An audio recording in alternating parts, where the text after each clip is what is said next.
Well, welcome to Talking Small Press Comics, episode 40 with Steve 40? Keeter, episode Man. 40. Yeah, Wow. this is an anniversary. And that's Steve Yeah. Keeter, and I'm Larned Justin. So we have a bunch of comics today to show Okay, you yeah. guys. We've got tons. So don't forget now, you want to subscribe and hit the bell notification so you don't miss any of our episodes. But if you will notice, we are on StreamYard now. We used to be on Zoom, and this is StreamYard. So if we screw it all up, you'll know why, because we've never used it before. That's right. We'll see how it goes, It folks. shouldn't be too much different, but you never know. Yeah. So, okay, I think we can. You ready to get started? Yeah. All right. What do we got Dominoes. first? Let's go. All right, we're going now. Go ahead, pick one because I got them laying out over here. What do you want first? Okay, here's Okay, we'll go Alan with the Sissom. Alan Sissom's Collector's Link right there. Collector's Link Fanzine. I think it's number 5. Number 6. Number 6. Alan, The Collector's Link fanzine with all kinds of stuff in here. Yep. Especially an interview and artwork by Alan Groening. Yes, Alan Groening. He does an interview with Alan Groening. Good old Jim Main does that one. Oh yeah. Jim Main interview. Good old Larry Johnson has a story. Now it's from 2008, I think, if I remember right. He has a Madame Bugla story in here, which is always fun. And here's a little bit of what it looks like. Madame Bugla's scarf. Yeah. Back when she was in the gypsy camp. Yeah. Yeah. I mean, she's always been a gypsy, but but this is back a ways. The queen of the gypsies at this time. Yeah. And it's about a trip. Her and her son Gumar. Yeah. You know Gumar. He's a beautiful son, but sometimes he's possessed by a demon named Coroscoro. Yeah. But not in this particular story. Not in this story, but he has been in the past many times.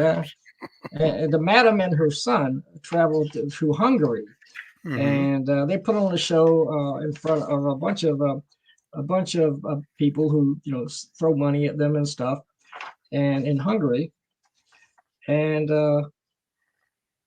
something happens. Well, there's a lady, sort of the chief person in this community, and she has this where's she at? This necklace, and the madam is thinking to herself, looking like a scarab. Oh, where is it? Right there, like a little bug. And she's Madame Bugla's thinking, I'd like to have that. So yeah. So what happens is she has a magic scarf, and she sends the scarf. I gotta get my bearings here, but where the panel is here. She sends the scarf flying to the lady's house, and she snags the scarf.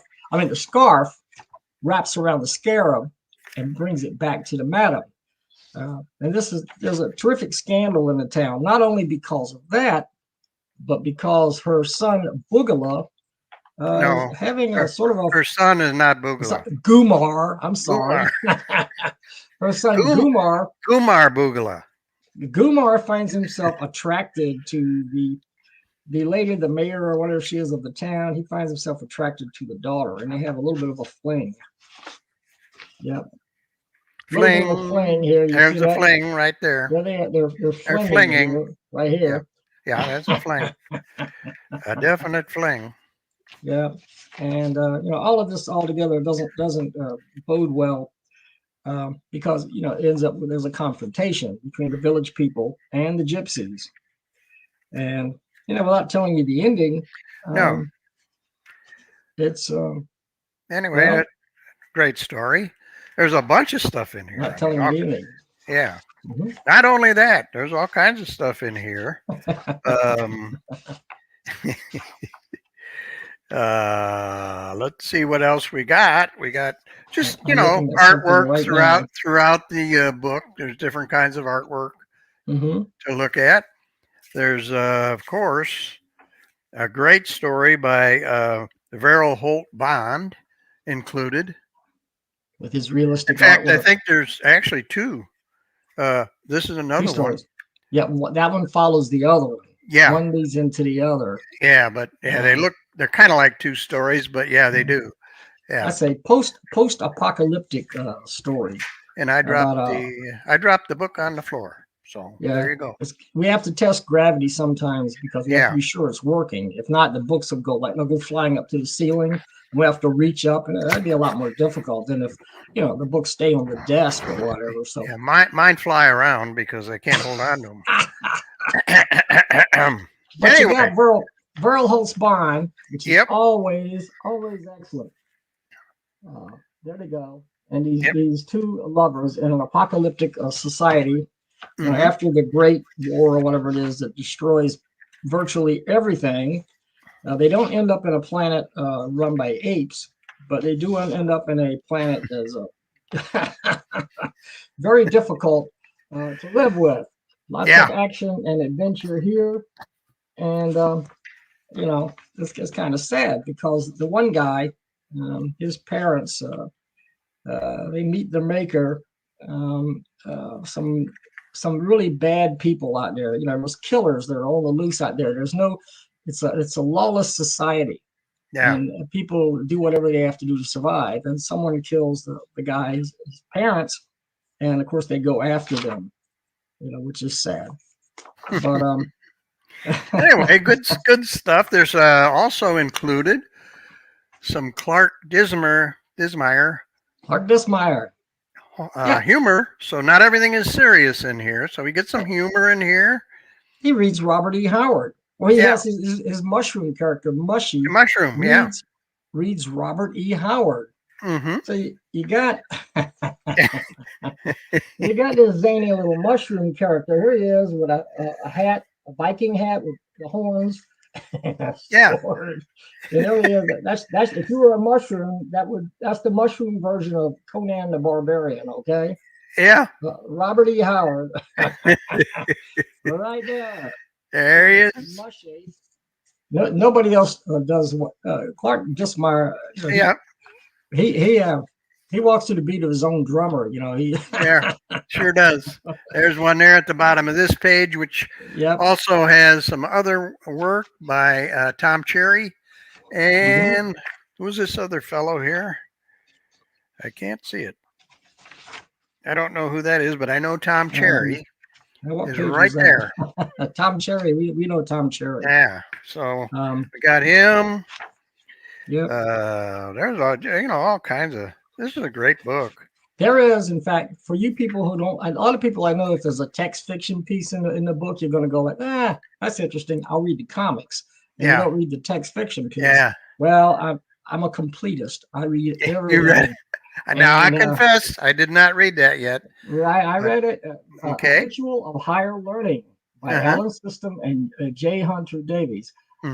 J. Hunter Davies, and Alan System, of course, was the publisher. He's a terrific publisher. He's an excellent writer. He's an excellent artist. I mean, all of his books are really high caliber. And we just talked about in the last episode before last. We were talking about one of his books. So he has a number of different publications, and of course, Clark snuck on the back page. Okay. There's the back page. He got in there. That mushroom got in there. Yeah, with a pumpkin. He says, "You're not that great."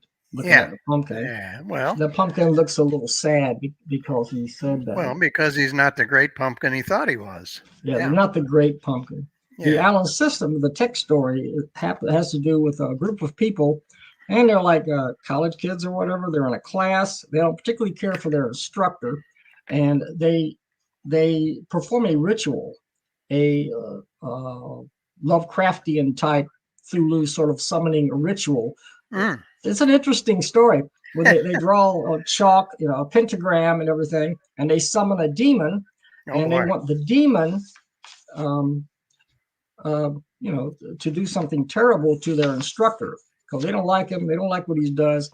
But what they don't know, without giving the away the end of the story, No, don't give it away. is that their instructor is also in touch with a few demons himself. So he doesn't just, you know, lay down and die. That's all I'll say. But it's well written, very Lovecraftian. If you ever read Lovecraft, I used to read a lot of Lovecraft when I was younger. Yeah. First I read Poe, then I read Lovecraft. Yeah. Similar. I mean, yeah.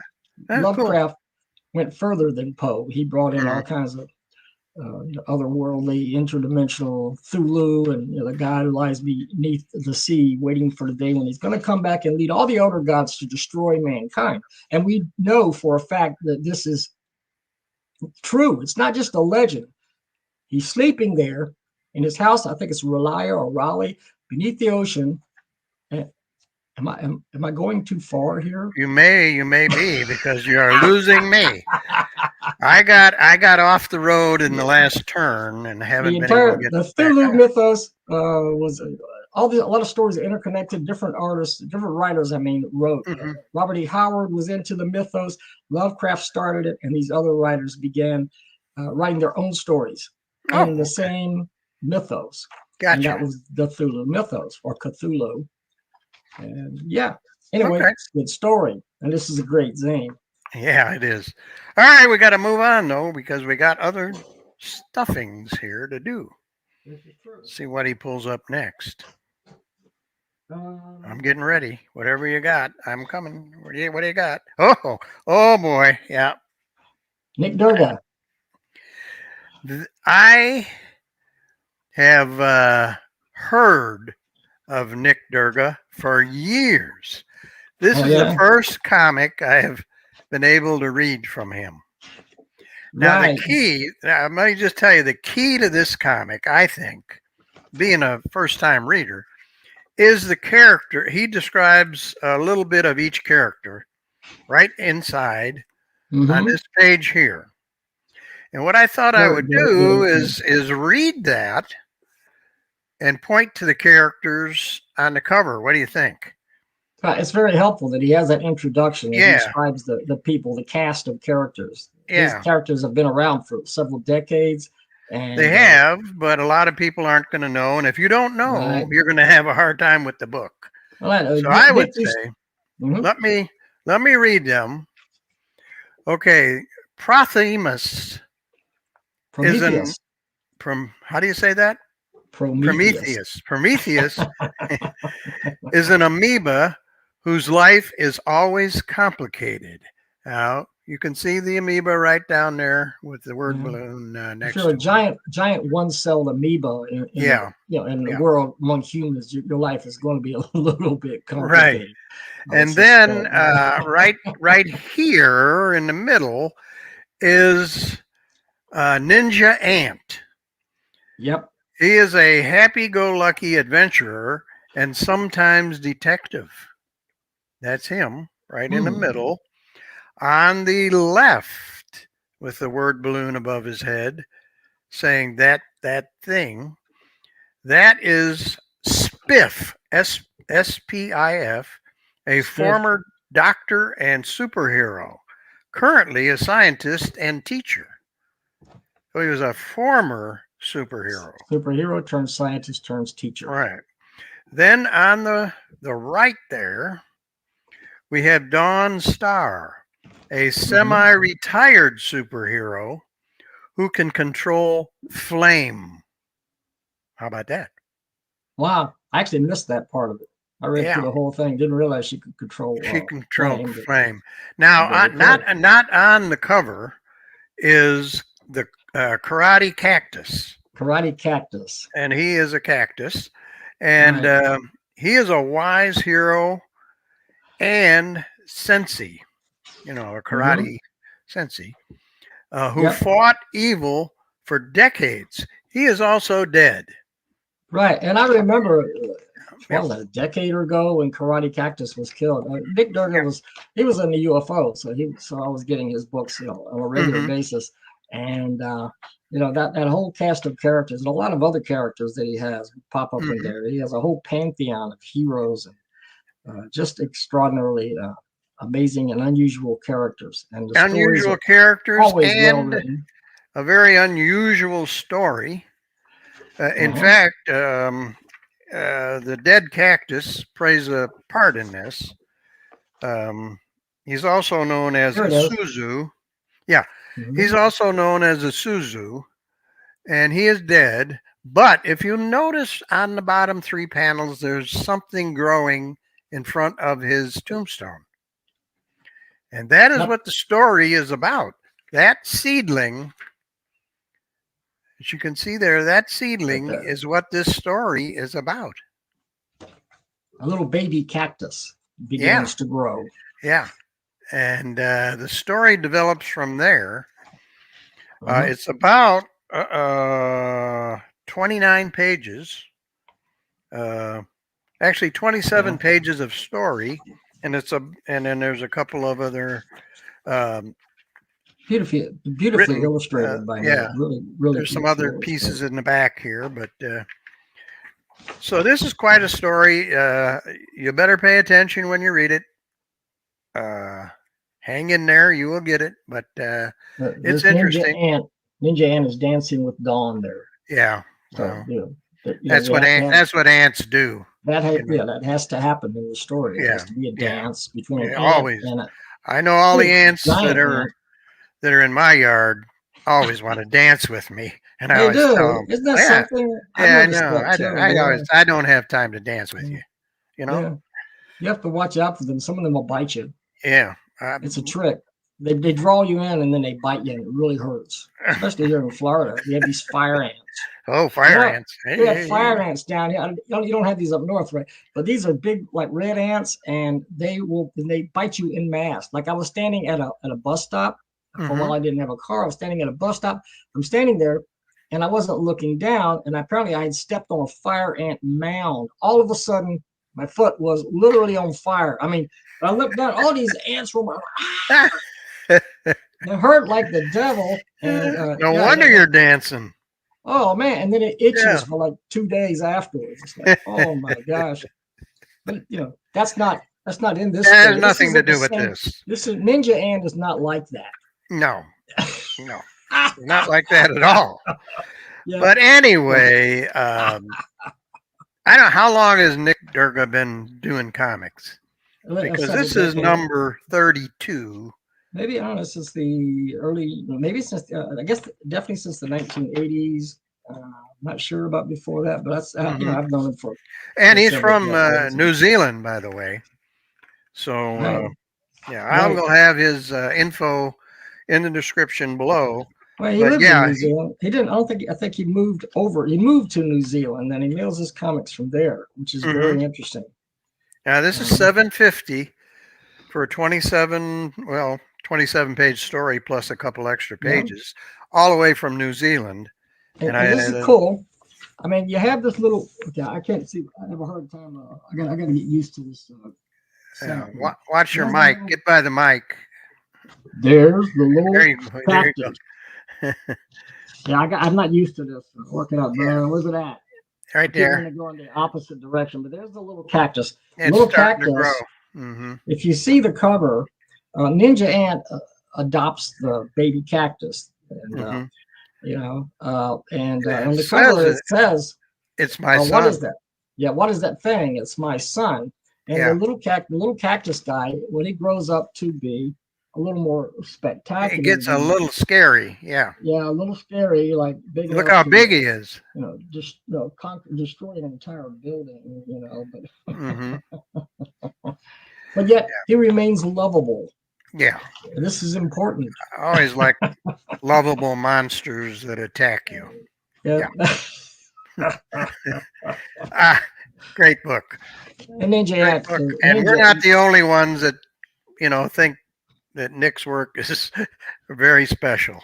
I've heard it for years. So great stuff. Great. I get it. I don't know if it's StreamYard or what, but just getting used to this. I keep wanting to come in from the opposite direction. So I know. Folks, sorry about the awkwardness of. You have to excuse us. We've never used StreamYard before, so we're testing it out on you. as a matter of fact. All right, we got more. Okay. More. What do you got? I got Suzie Steam, an ash can edition.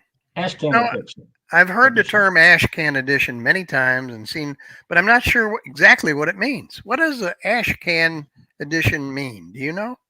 Well, I actually had to look it up, but it's in the beginning, like the mainstream comic companies would publish an ash can of a character just to secure the copyright.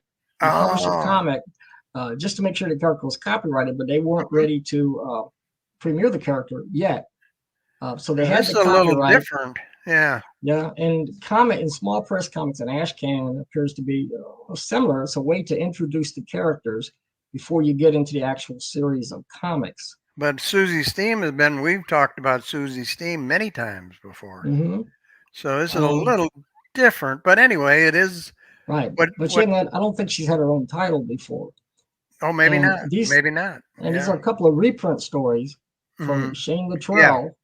Yeah. And everything he publishes is well worth checking out. Full color. Always beautifully illustrated, drawn. Look at that. Mm-hmm. Full color. And these stories were printed before, but they were in black and white. Right. So the thing about this is now they're in full color. I like the paper this is on. It's not slick paper at all. It's just it's not exactly newsprint, I wouldn't say, but I just like it. I just like it. It's close to newsprint. Yeah. I like it. Very nice. So there's a couple of stories in here. Actually, the second story is very unusual. Oh, I love the second story. Yeah, me too, because Suzie Steam lands on a planet, and the planet is called Planet Storge, Storge, and she's in the town of Moncour. But what's interesting about this planet and the town is that everybody in here is in a romance comic book. I don't even know how to explain it. Right. But all the people in here are in a romance comic book. Yeah. So Suzie lands and she goes, inside this building, and this guy immediately, I'm in love with you. Yeah, he's in love with her. Doesn't take very long. He's immediately in love with her right there. Love at first sight. Yeah.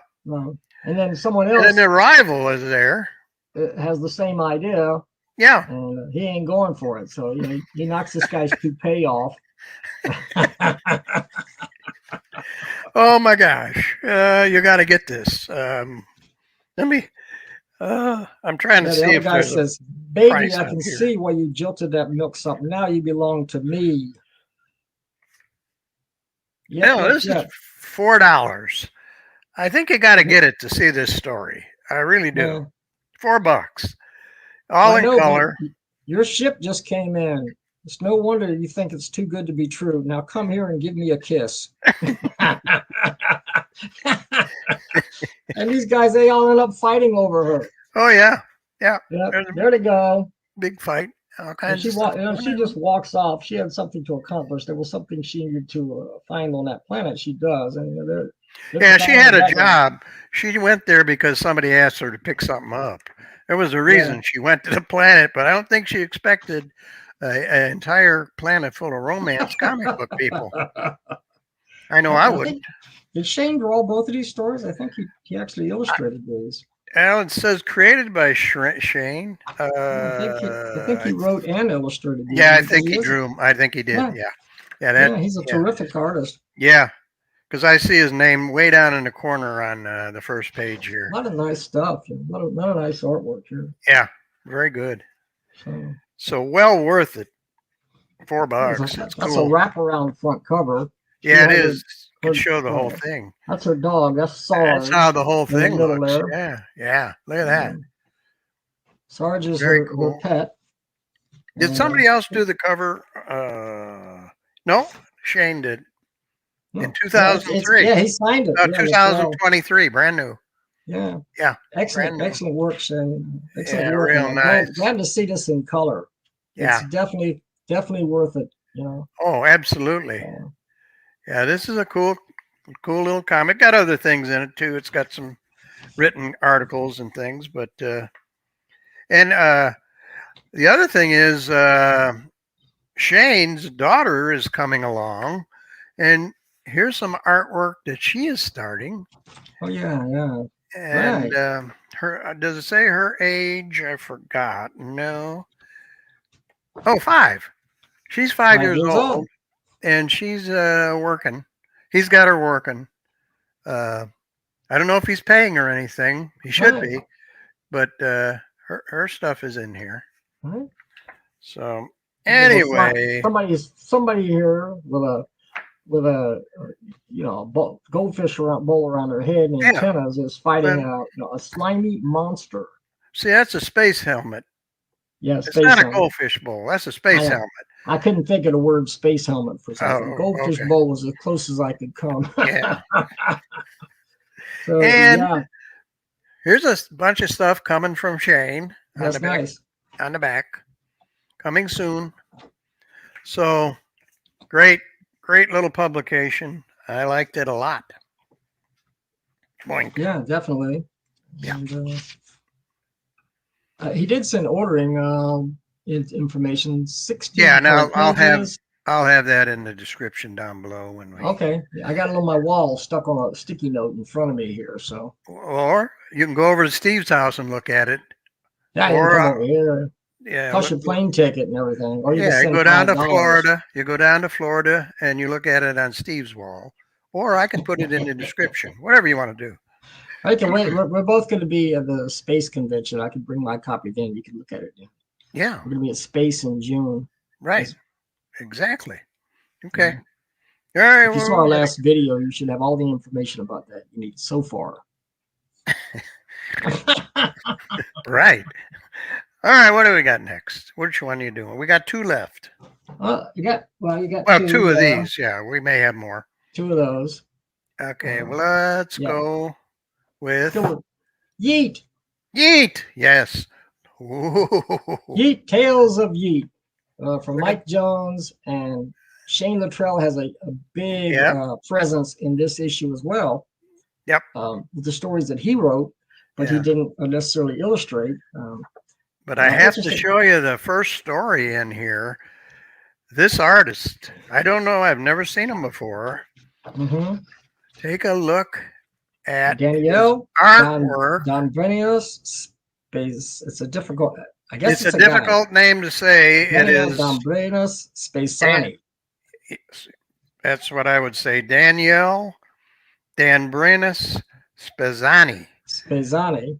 Yeah. But written by Frank Scott, lettered and color. Some of the coloring is done Shane Luttrell himself.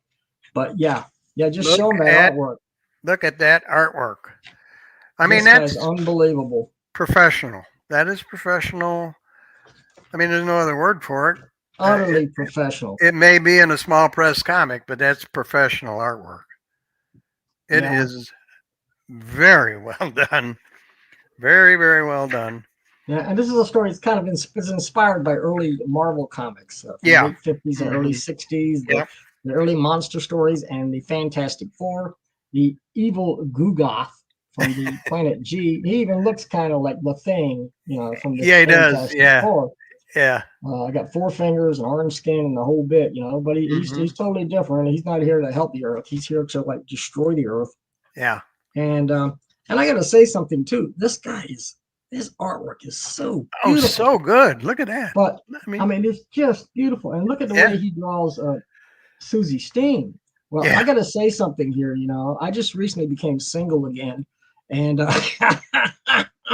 just looking at this, I gotta say this guy knows how to draw a fine figure of a woman.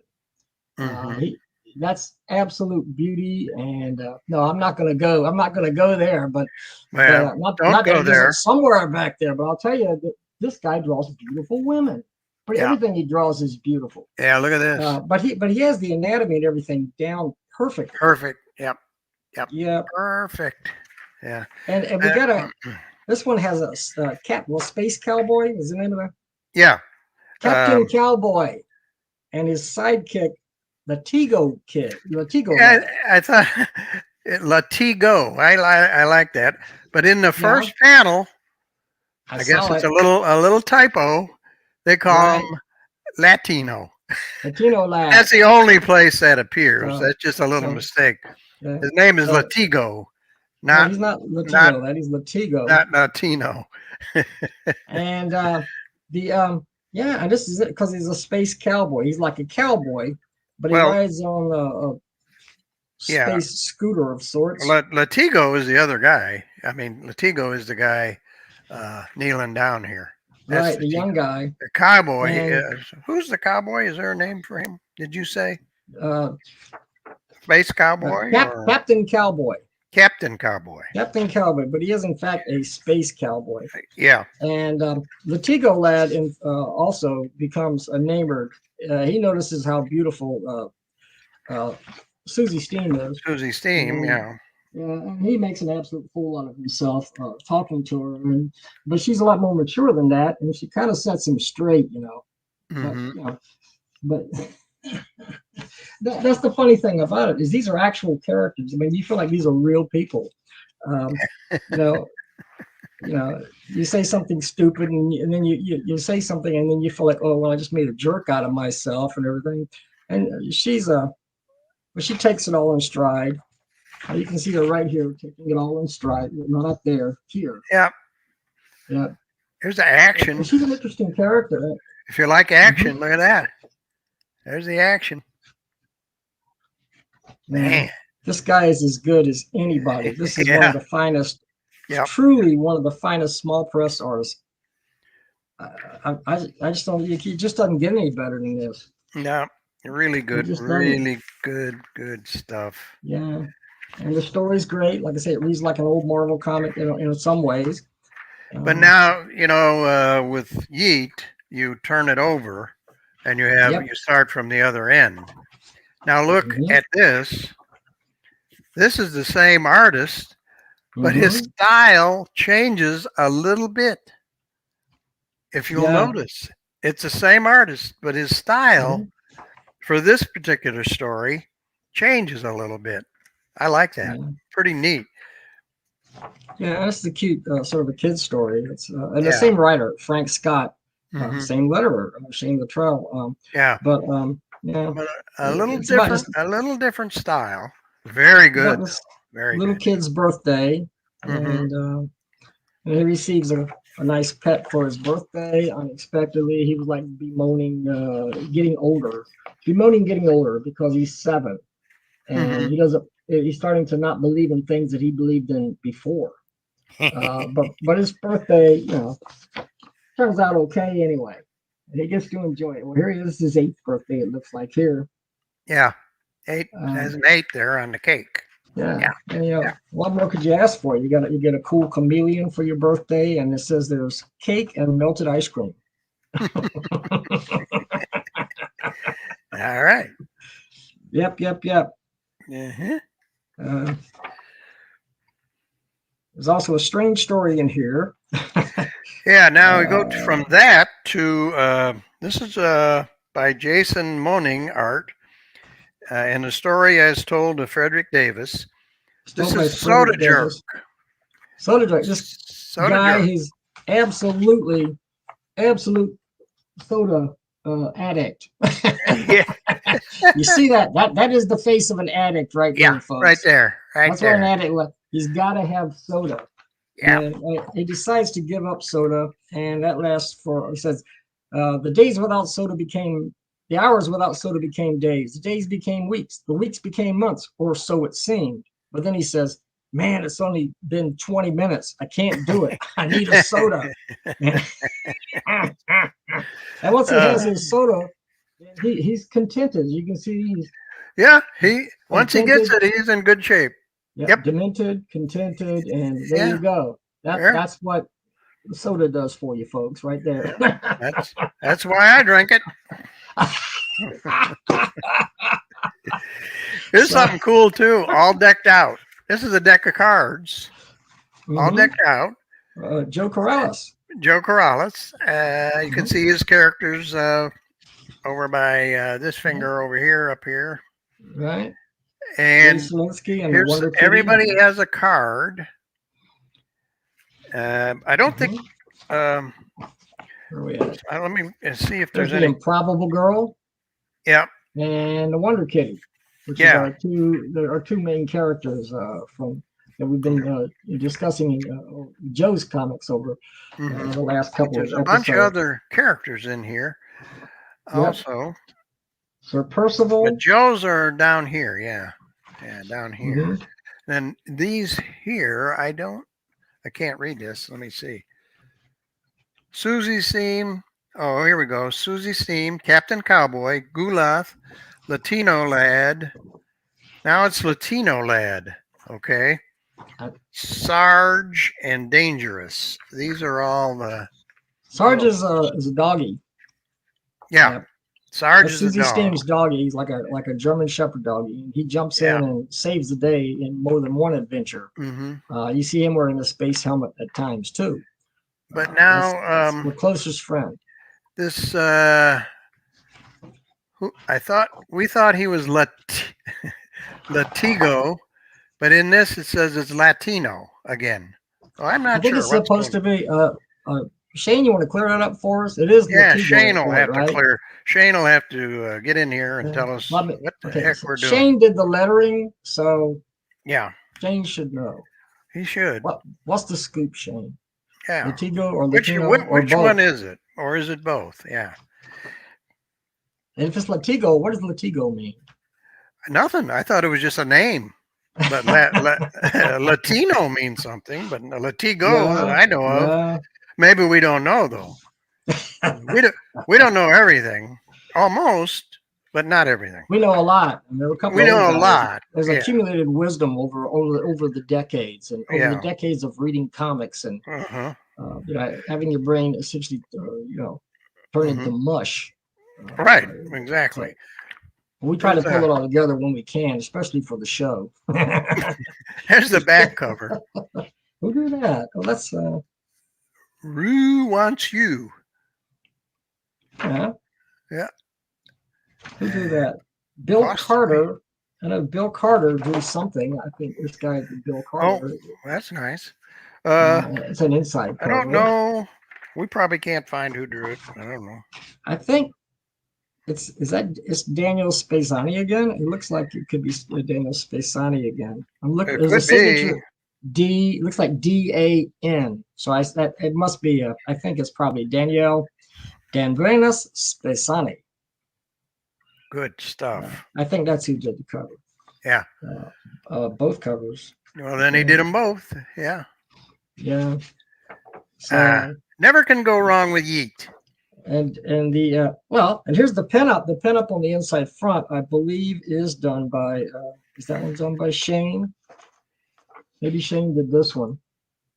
And here again, it says Latigo there. Latigo Lad, right there. Yeah. So we have got to get Shane to clear this mystery up. Yeah. He will. He'll set us straight. For sure. Latigo Lad, Gugoth, and there's another Dangerous who pops up at the end of one of the stories. And she's an even more powerful superheroine than Suzie Steam? More powerful than Suzie Steam? Yeah, so this is not Suzie Steam. This is someone apparently even more powerful who pops up at the very end unexpectedly after the story is supposed to have been over. This evil Gugoth character, he's supposed to have been defeated, but he starts to wake back up and he encounters her. I'll be darned. And apparently that's all you need to say. She's there and the story's over. Okay. That's how it looks to me. All right. Yeah. So great issue. You gotta love Yeet, man. You gotta love Yeet. Yeet is always good. Mike Jones and the whole cast, all you guys. Always good. Yeah. Yeah. The best, some of the best. This is really among the best of the best of small press that's out there. Now this is Snow Bunny, and it's a sample book. Mm-hmm. And it has all kinds of artwork of Snow Bunny. Different Um, artists. You can see they're all listed on the front. All the artists that contributed to it. Look at the back. cover. That's the back. Is that cool? From Jeff Wood. Jeff Wood created Snow Bunny way back in the early 1980s. And the sexy anthropomorphic superheroine, part rabbit, part human. Yeah. But yeah, it's a long-running character. And Jeff's other. This looks like a compilation book. This has all kinds of artist interpretations of Snow Bunny. A lot of it is in color, not quite all of it, but look at that. Wow. All inspired by that character. A lot of it written by Jeff. This is artwork by Mike Segura, who I think is one of the finest artists who've ever drawn this character. Art by Jeffrey H. Wood, right there. On this side, right here. Yeah. That's by Jeff Wood. And Jeff does have his own style. Nobody draws it quite like him. Try to find a page. Here's a page where Snow Bunny is running up against zombies. Black and white. But look at that distinctive artwork. Yeah. From Jeff Wood. Yeah. So, even black and white, it really stands out. John P. Morgan did this. A little more linear take. Yeah, and there's a lot of great artists in here. Okay. Jason Waltrip drew this page. Different takes on the same character, but a lot of people, you know, this character. See, the thing is, she hasn't just appeared in small press comics. She's appeared on the internet and in APPAs and all kinds of stuff. So this is like this is a little bit from everything, so you can really get an idea. Yeah.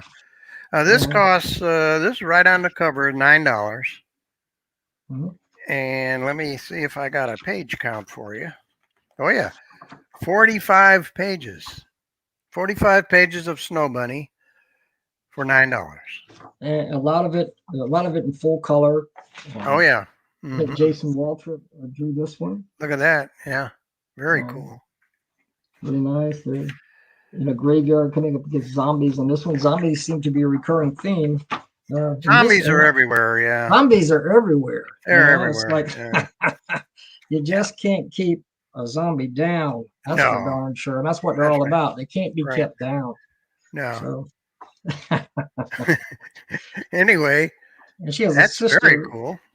Yeah. Snow Bunny has a sister named Honey Bunny who pops up from here and there. This is sort of a Twilight Zone takeoff. You unlock this door with the key of imagination. Oh, I like it. I saw that. The Twilight Rod Zone. Serling there. Yeah. In the upper left there, and Snow Bunny and Honey Bunny in there. Honey Bunny appears to be sometimes a villain, sometimes a friend, but that's a sister of Snow Bunny. Yeah. She seems to be shooting a bazooka at a rabbit here. What it looks like. There's another story. One of the best things in here. Story by Jeff Wood, art by Mike Segura again. It involves a science fiction take on Wile E. Coyote. Oh, Wile E. Coyote, that Honey Bunny, getting him started there, and it's Wile E. Coyote against the Roadrunner. They don't call him the Roadrunner; they call him something else, whatever it was, Red Runner or something like that. And you know, Wile E. Coyote, he's pulling out the stops as always. Go after him. Yeah. So he was putting on these skates. Who did that? Let me see. Turbo powered skates. Mike Segura. Yeah, and you can see if I can get my fingers in the right spot here. Yeah, the Roadrunner. Meep meep. Meep. Meep meep. Yep. And oh man, it's great. Good stuff. It takes Wile E. Coyote and the Roadrunner and puts them in a futuristic science fiction setting. Here's one with a little bit of detail. Oh, yeah. Is that Jeff? Let me see who did that. Jeff puts in commissioned artwork.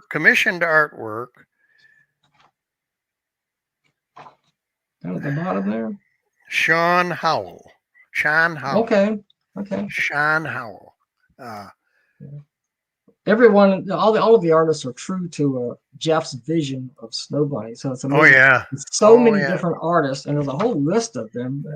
And they can get it. Their take keeps Snow Bunny. You can tell it's Snow Bunny. You know it's Snow Bunny, but it has their touch on it. It's really cool. Yeah, really so cool. They're true to the character. You got Alan Freeman, Francis Mile, Robert Guthrie, John P. Morgan, on and on and on and on. A lot of great people involved in this. Yeah. And as an introduction to Snow Bunny, this is as good as it gets. Yeah. Because not just an introduction, but it's a great book. And then you can order some Snow Bunny books when you. I'll give you all the information down below in the description, the contact info for Snow Bunny and Pseudo Comics, which is what this is. Pseudo Comics. He's called it that for decades. It's always been Pseudo Comics. That's Jeff Wood. Yeah. Hi Jeff. I hope you're watching this. Great to be seeing all this great new work from you. And I don't know that I guess he sent, from what I understood, he sent these to a whole bunch of people, not only Steve and I.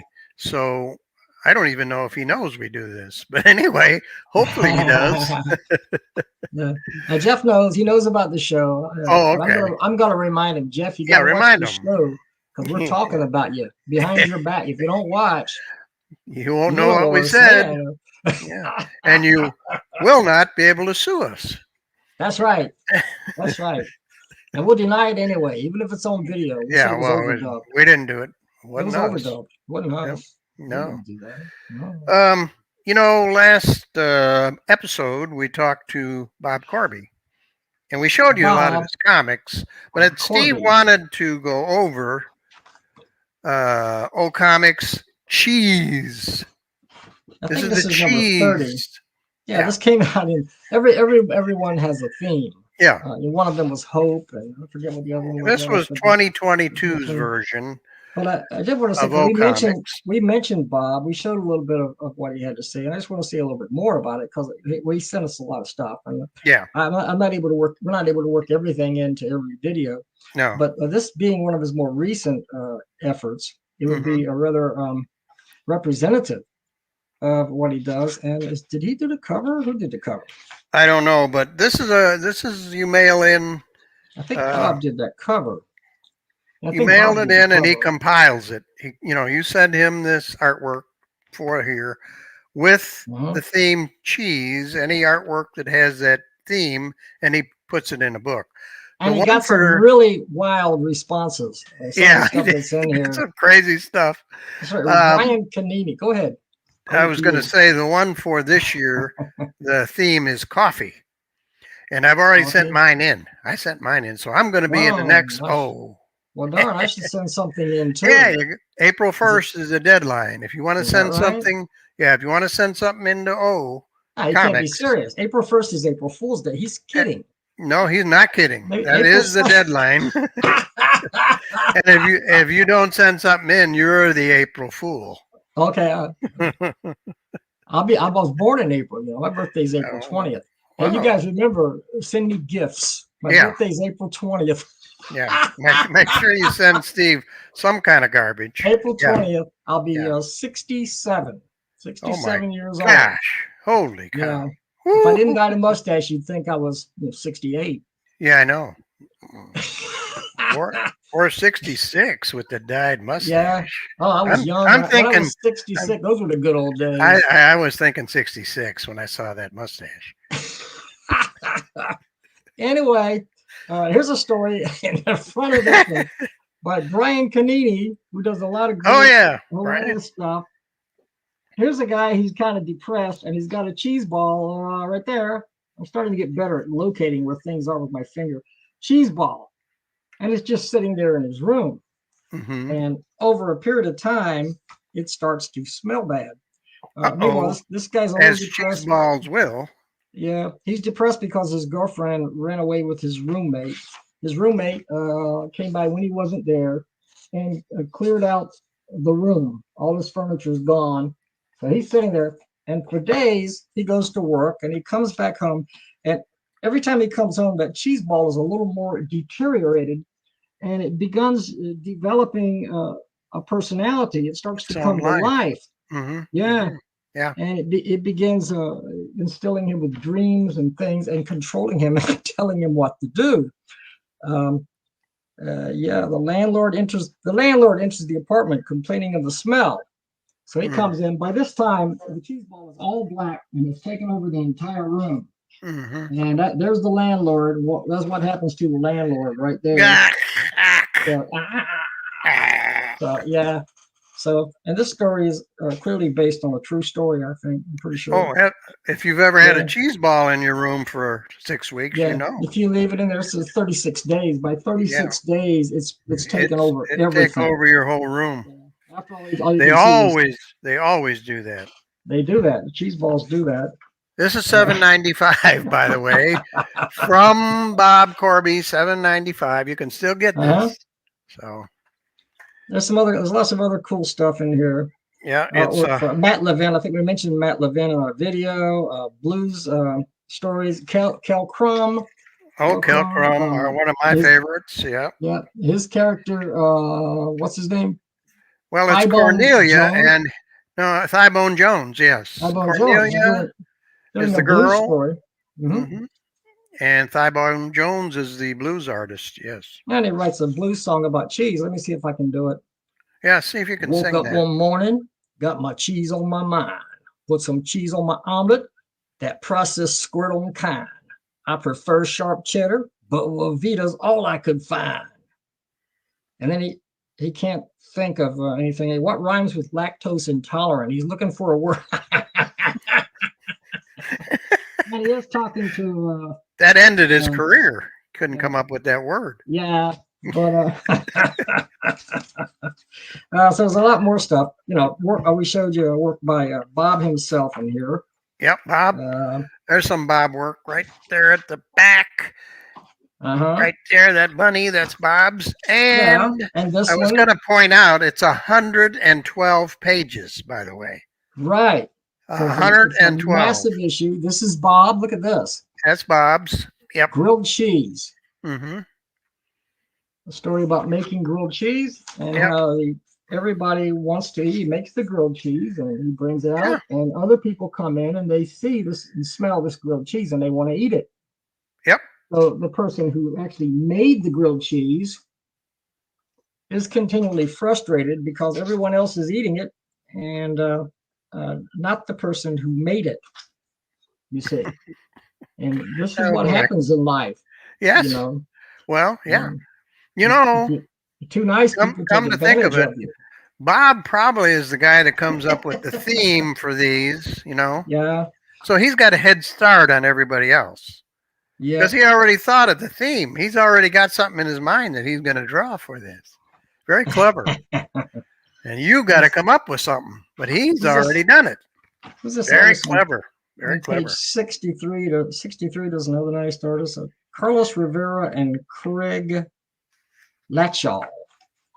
I'm looking at a brief history of cheese right here. Oh, that's a good one. I like that. Yeah, I like this artwork here. Yeah, I like that. Yeah. The history of cheese. I read the history of cheese is right there, illustrated wonderfully by I don't know who. Let me see. What page is it? It tells you in the front. Story and art by Brent Bowen. Bowman. Yeah. I'm sorry. Bowman. Yeah. And it actually is a history of cheese. It's got some interesting facts in it. Cheddar. I see the word cheddar. Cheddar was recent came along recent. I think it was invented in America. Cheddar. I think so. If I remember what I read. Yeah.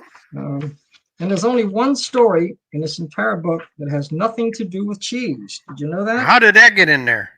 I don't know, but it's called Hate Conquers All by Stephen Myers, featuring She-Eagle and friends. Huh. And it had nothing to do with cheese? Yeah, I guess nothing. I couldn't find cheese anywhere in the story. the heroine is captured by a bad guy, and of course she fights back. Just not going to allow that to happen.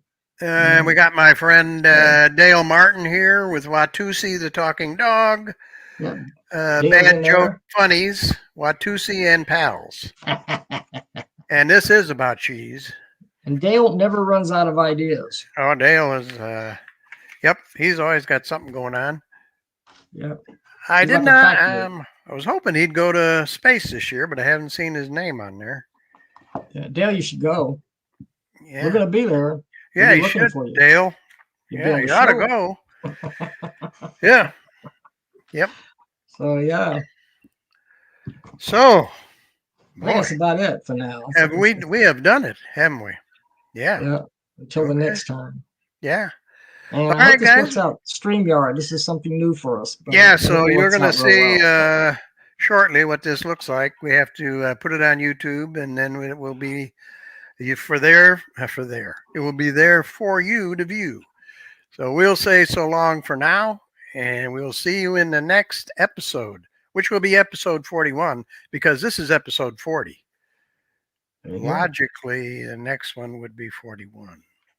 That's logical. Oh, and don't forget, well, by now it's too late because you're not going to see this video tonight, but we have to turn our clocks up 1 hour tonight. So we're going to lose an hour of sleep tonight. Yeah, so don't forget that either. Turn your clock up. Show, whenever you see this, will be different. An hour later. Yeah. Now, whenever you see this, I don't care when it is, turn your clock up, spring forward, whenever you see it. So right.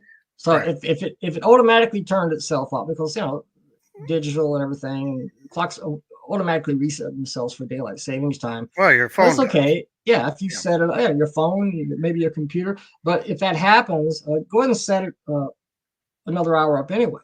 Yeah, you can get up 2 hours early. You can get up 2 hours early that way, and you won't miss anything. That's right. You'll be on time.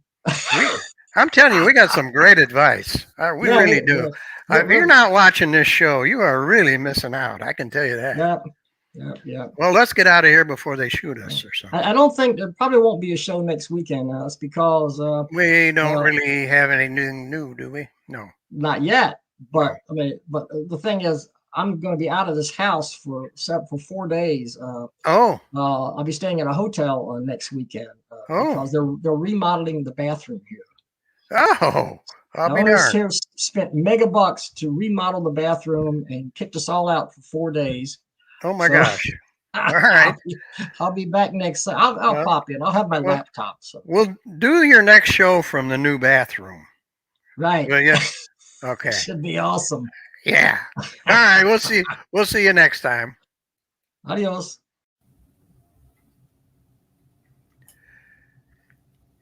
Welcome to Small Press Comics, episode 41. Talking Small Press Comics, I mean. And there's another, so we have all this. And thanks for joining us for another episode. And this is episode 41, as the sign said, so we're kind of excited. We're always excited to bring you an episode. What? I didn't hear you. On episode 50. We got a little ways to go, but we're going to get there. When we get to episode 50, we're going to have a cake, with 50 candles on it. At your house, not my house. I don't want to burn down my house, but you can have it at your house. I mean, there was one time, I think I was like 36 or something, and I thought I would put 36 candles on the cake. Yeah. And when I lit that thing, we nearly burned down the house. It went, yep, that's what I'm saying. So you have it at your house, you have the 50 candles, and we'll watch the joint burn down. Right. All right, let's get started. What do we got here for today? Huh? Go ahead. In 3 weeks, I'll be 67 years old. Oh, man, you are really getting up there. But you are really getting up there. Just I'll stick a dynamite in the middle. That has about the same effect. Yeah. You get to the point where you don't want to celebrate any birthdays anymore. Believe me. All right, let's go. What do we got here? We got Kinsley.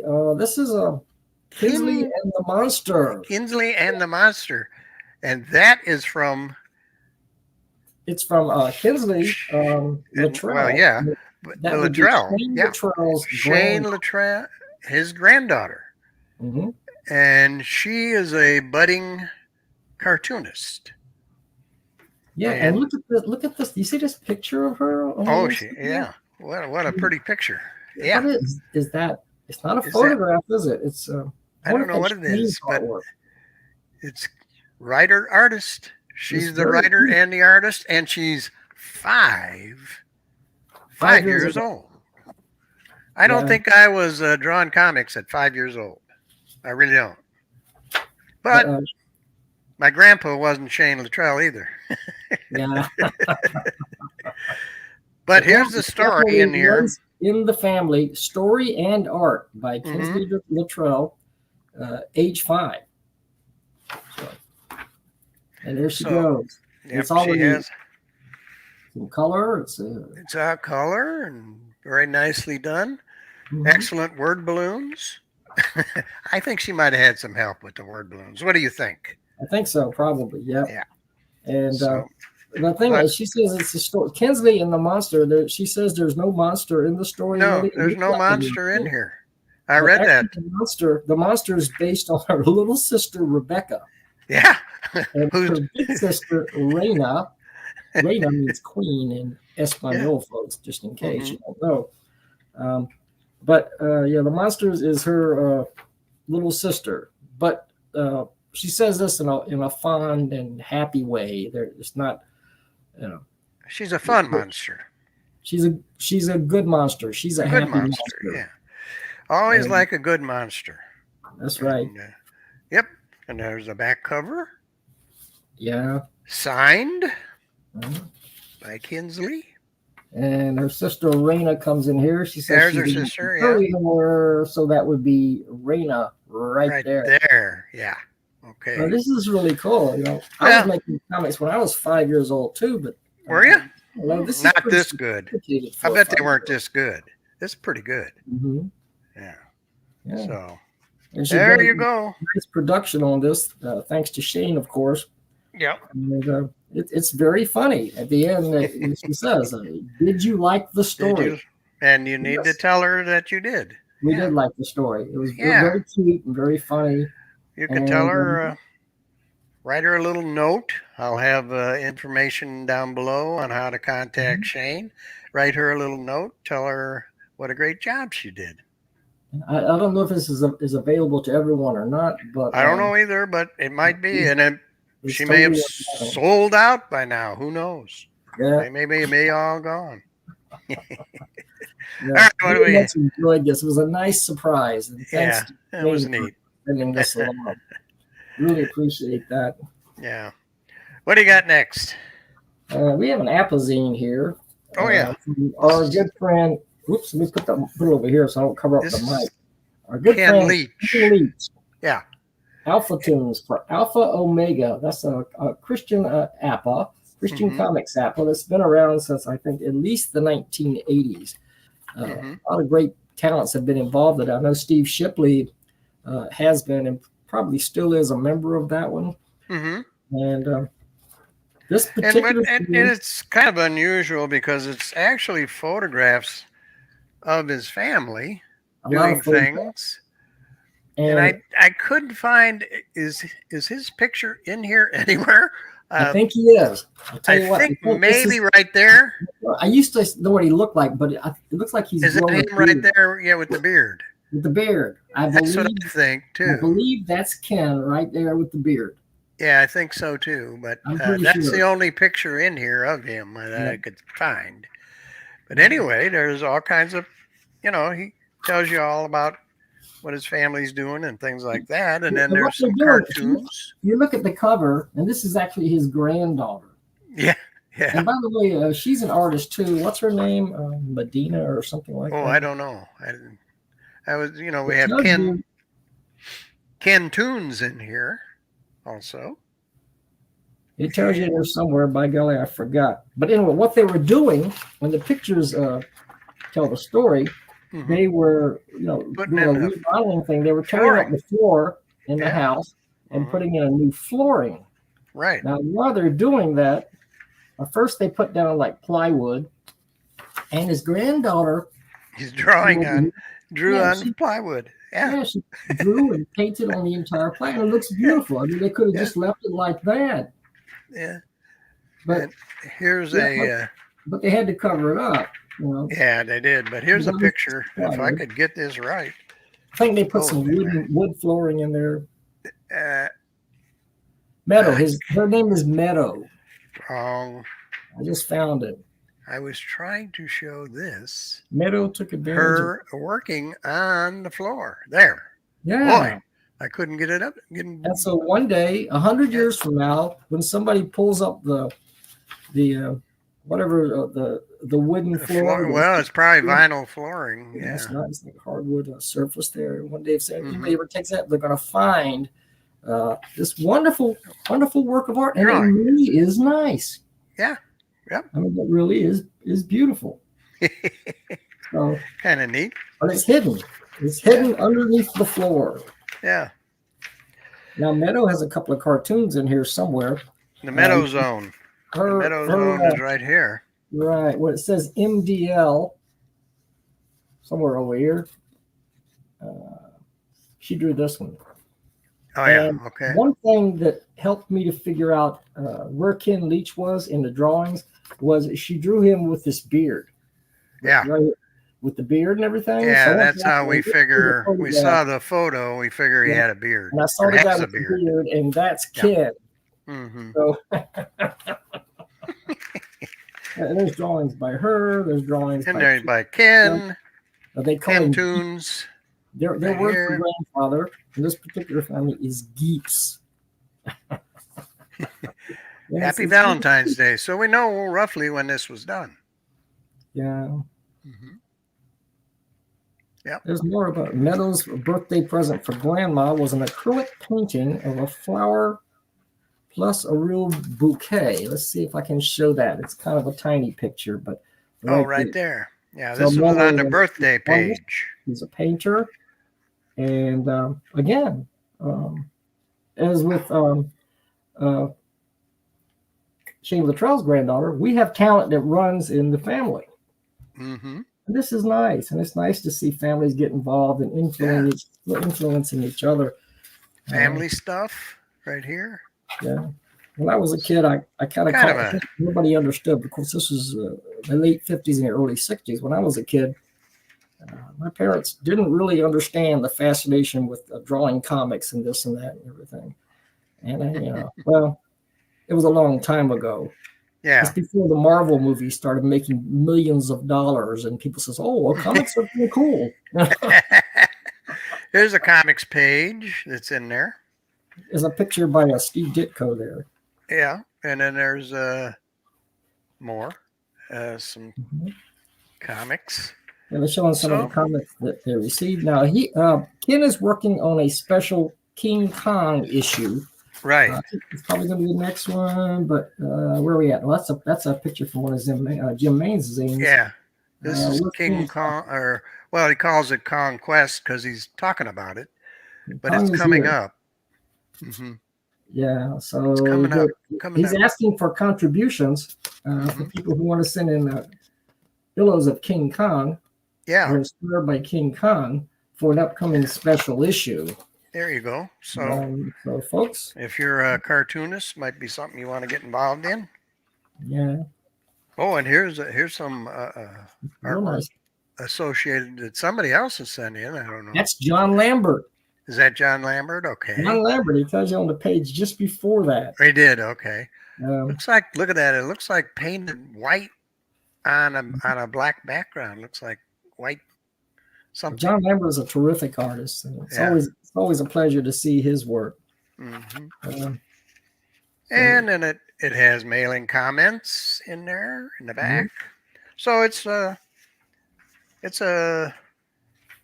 APA newsletter type thing, and some neat stuff in there. It's still really enjoyable, even if you're not part of the APA. We're not in the APA, but we really enjoyed this, and thanks, Ken. Thanks so much for sending this. Yeah. So, okay. And we've got coming up next, I don't know what. Up next, Okay, this is a new comic. This just came out. It's called Galaxy Comics #1. That's my friend. You were a little boy. Well, I was a teenager. Okay, I just had it sitting in. I don't have that one. I'd show it off. I did it. Shows that 1970, and it has the very first stories of Nightman and a Sunwing. And is that mimeographed? No, this is in pencil. This has never been printed anywhere. It's never even been printed. Well, that's going to be hard to get a hold of. Yeah, but I'm rewriting the story of Nightman, and that's for the new upcoming I just thought I'd do a little self-promotion here. Okay. Here's a guy who died, and he's off in the dimension of the dead. It's very psychedelic. You know, back in those days, it was all like psychedelic artwork. Oh yeah. And he's preparing to turn into Nightman to come back and seek vengeance on people who killed him, for one thing. And never mind, there's a whole story coming up. Okay. And I'm going to do that script. And the name of the comic that you're producing right now, that you're working on, is number 10. Okay. I still have copies of #1 available as a POD reprint. You can, if you want, you can send me a query about that. It is available for like $7 a copy. It's an exact reprint of the 1973 small press comic. Okay. Cool. I didn't mean to get into that self-promotion, but now that I did, I'm darn happy I did, you know. And somebody named Larned Justin is going to be contributing to that issue of as well. Yeah, that'll ruin it. There's at least a story and perhaps a cover. And, okay. We'll see what happens. But I need to get to work on that. The thing about being involved with the United Fanzine organizations, I'm so busy all the time working on their newsletter every 2 months. I need more time to do my own work on my own comics. And I've had plenty of time off because I'm semi-retired and they've been cutting my hours, and I have no excuse other than I want to get out and ride my bicycle and get hit by a car, which that happened about a week and a half ago, but I survived. It's okay. How do we get off? I don't know. I'm waiting for you to bring up the next comic before you get hit by a car again.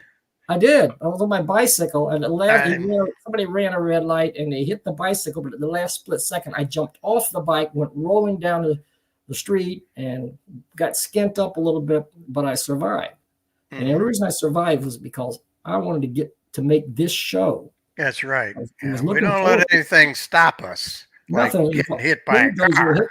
I'm going to we're going to do this show, man. That's right. Even if we had to do it from your hospital bed, we were going to do it. The show must go on. But thank heavens I didn't end up there. Yeah. Okay. All right. What do you got now? But that's what makes this show different. Real different. Where were we? Okay. Oh, yeah. Oh, you got to bring up a comic. What are you going to bring up? That's what I thought. This is Pinocchio and Mr. Hyde, #4, from Adam Rodriguez, with art by Larned Justin. By accident. This is a special issue. Well, Adam, of course, is the writer. All I did was do some drawings. This cover is my art, and it kind of gives you a hint as to what's inside there. I don't know if you meant to, but it's almost in Adam's style. There's a nod there to Adam's own style. I wanted to keep it a little bit true to what Adam does normally. The orangutan is more kind of what Adam would do, I think. But this is a great story because Adam mixes these classic classic. There we go. As I was going to say, we have Robert Louis Stevenson, Edgar Allan Poe, and then the writer of Pinocchio, you have your finger over there, Carlo Collodi or something like that. I had to look that one. Did you do these too? You do these pictures? Yes, I drew these. Yeah. It looks like I look just like Edgar Allan Poe. I'll say that. But it's so cool because he includes all these, And this takes place in Paris, France in 1834. Yep. And the detective is Auguste Dupin. And I believe that Adam told me. Pardon me? In the Murders of the Rue Morgue, he was the detective. He was the detective, and that was the first detective novel ever written. Yeah. And that was by Edgar Allan Poe. And so he uses Dupin in this story. Adam does, which is very cool. It's an interesting collaboration between fictional characters. I mean, Mr. Hyde and Pinocchio. With Pinocchio. Yep. There they go. And they're like best pals. Who'd have thought? Yeah. Well, yeah. And his this issue, of course, is number 4, but in number 1, he tells you how Pinocchio and Mr. Hyde got together. So, you know, it's kind of ongoing. So you kind of have to get all the issues to understand what's going on. But issue 1, the Hand, that's something that Adam himself created, right? Yeah, the Hand. Those are a group of kind of mysterious mercenary type people. Yeah. And they're called the Hand. The Hand. And they're after Mr. Hyde. Yep. So anyway, so not going on detective work and this guy here, an inspector from the Paris police. If I can find it. But this guy here, he was the guy who was in charge of the orangutan. Yes, he was a sailor. He was a sailor. He was a sailor on a ship, and he had the orangutan who escaped, got away from him. And they're asking for help, and he says, "Assassins? I didn't sign on for assassins." Yeah, right. Those are the Black Hand. They're assassins. Yes. So, that goes on. The orangutan. It goes on, and orangutan has a fascination with the shaving knife. Yeah, the orangutan wants to shave everybody. Yeah, so you don't want to get got a razor. You don't want to upset him because he can be pretty violent. Yeah, so, yeah, but it's cartoon violence, so it isn't bad. Yeah, well, it's not. Yeah, it's. And this story, of course, is continued. You can see that it says "to be continued" right there. Yeah, Adam's a brilliant writer. I mean, the script is, but he's got he's got stuff coming up. Here's a zine coming up from him. Short horror stories, terrifying. Yeah. Yeah. Well, that'll definitely be worth looking at. That's from Adam. He's got something else coming up I wanted to show you. Disco Dracula. Which is a play. That's a play. He needs to go on a diet, I think. Yeah. But Adam is an actor also. If you're going to dance in the disco, you got to be able to. This guy looks a little heavy for disco work. Yeah. Looks like Travolta. Travolta gained a lot of weight. Yeah. And the police are looking for assistance, and they come across Dr. Louis Pasteur. Louis Pasteur. Yep. Who's helping them develop a serum to capture Mr. Hyde. And Mr. Hyde has been very elusive by this time. Yeah. So and figures of real life, figures of literature, all merged together in this unique book. And on the back, there's all kinds of advertisements. Some of them are real, some of them are not. You can figure out which ones are which. I see the hallucinogenic licking toad is there. This is $5, and of course, in my opinion, well worth it. Oh, definitely. This is $5, and you might want to. If you get this, you might want to get the other ones. So you there's know a what's story. Going on. There's a drawing by Adam himself. Yeah. Showing the his Night of Ravens. Ooh, that's very eerie. Very. That's a short story by Adam. I don't know whether it's written or it's illustrated, but it is a short story. And then artist for hire.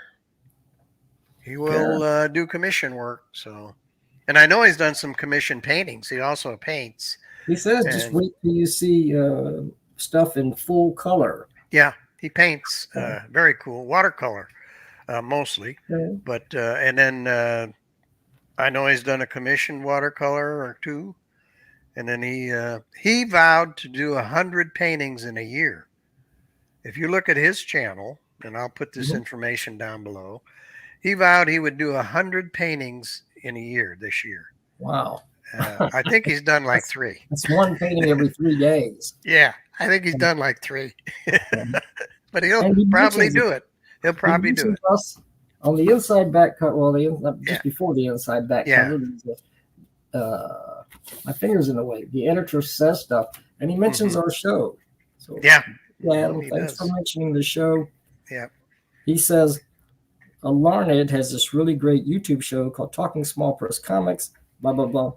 He and another small press publisher named Steve Keeter, a minor person, another guy, or some other guy, charmingly promote these independents work with the right kind of, I love what he says, the right kind of humor, sass, and enthusiasm. Sass. Yeah, you got to got a lot of sass. You got to spice it up a little bit. Thanks, Adam. I much appreciate the plug, and what a great book. Thank you so much for sending this along.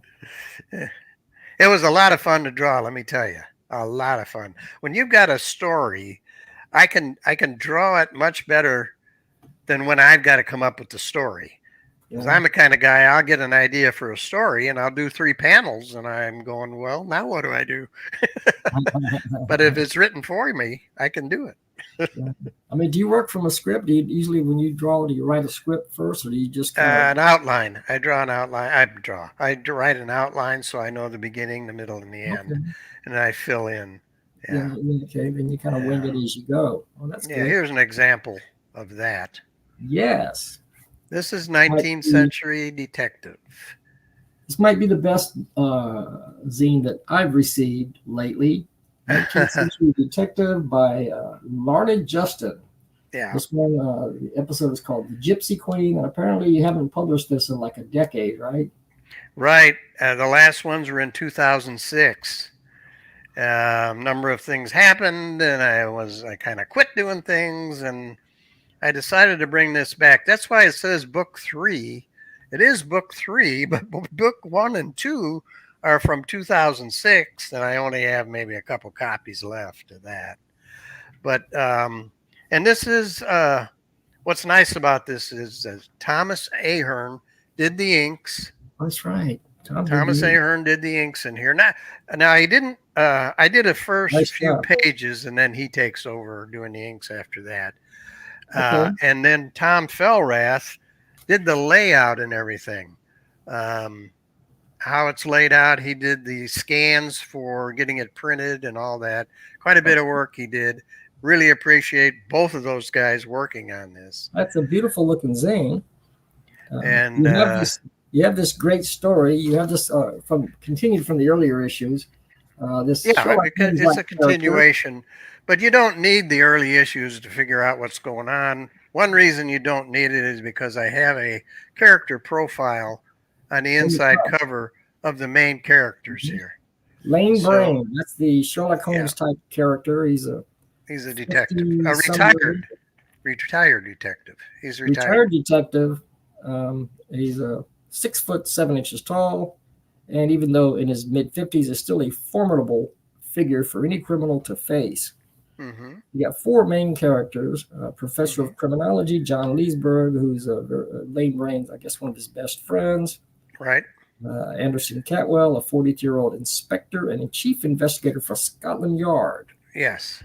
And then Daphne Knight, who is a psychiatrist. And one of the first psychiatrists in those days.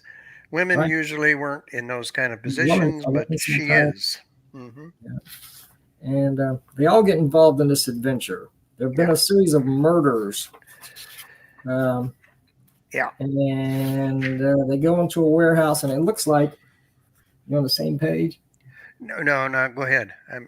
Yeah, you Well, can they go see that. inside and they investigate where the murder happened, and the place is completely torn apart. Mm-hmm. And at first, these guys assume, after some investigation by the criminologist, they say, well, it looks like it was a bear. Mm-hmm. So it might have been a fanged mammal, but Mm-hmm. perhaps it wasn't a bear. Well, you don't know unless you find out. Mm-hmm. There's kind of There the are first gypsies. page where Detective Brain and Anderson Caldwell meet, and Anderson asks for the retired detective, Lane Brain. He asks for Lane's help in this unusual case that he has. So the story goes from there. And It's Lane has been suffering from insomnia. He yeah. can't sleep nights, and he's He been looking wanders the streets of London at night. Yeah, Mhm. yeah. And somehow this all ties into a group of gypsies that happen to be staying nearby. Mm-hmm. Well, Lane goes there because he thinks maybe the gypsies would have a cure for his insomnia. That's why Right. he goes there. So, yeah. Interestingly, she does have an idea. She does have something that she says would be a cure. She has a potion, and if you mix it with a certain herb, will help you sleep. Yeah. She has ulterior motives. There's more to this than meets the eye. Yeah. It turns out the other herb is wolfsbane. I'll tell you that much. Uh-oh. Even a man who's pure at heart and says his prayers at night may become a wolf when the wolfbane blooms and the autumn moon is bright. Yes, I've seen my Lon Chaney movies, and I know this for a fact. Also, just by the way, there is a pencil drawing of Lon Chaney Jr. here in Larned's more realistic style.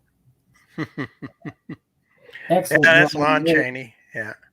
Yeah. And I always liked Lon Chaney movies, watching the old movies on TV.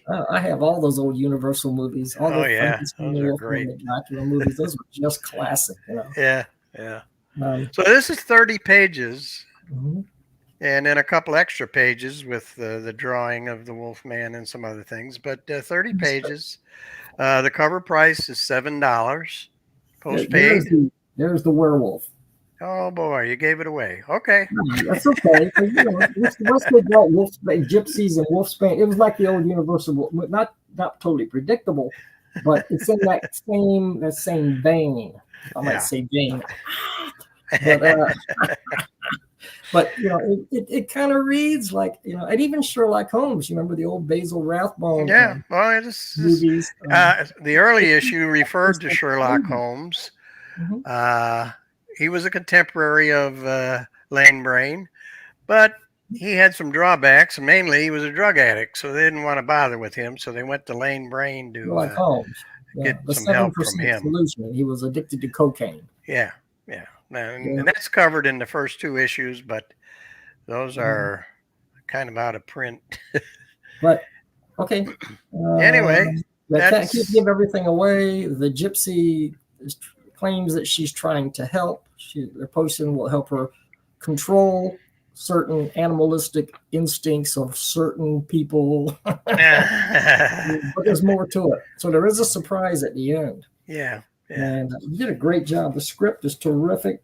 The story is, the artwork is excellent. It's just the style is, the style is actually somewhere in between your cartoony style and your more realistic style.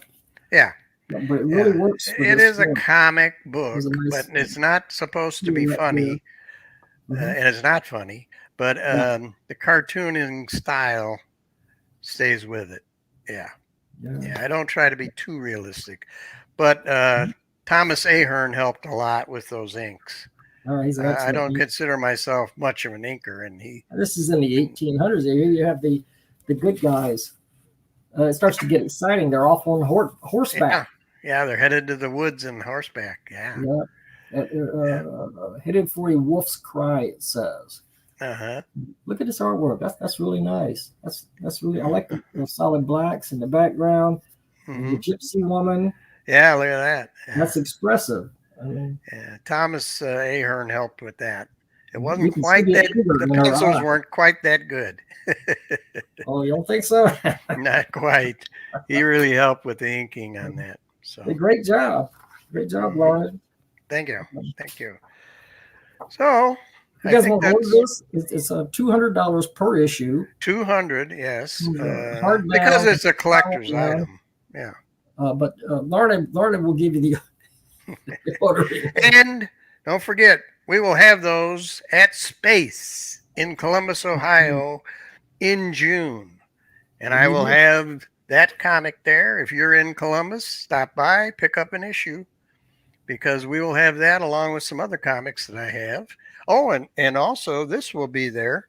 I have copies of this that will be at the show also. I have an extra copy of that one too. Sent by accident. Larned sent me a copy because he didn't know. I got all excited and sent him a copy, but Adam had already sent him a copy. Well, just goes to show you, we get inspired. Somebody sends us something, and hey, Larned needs to see it, or Steve needs to see us, and so.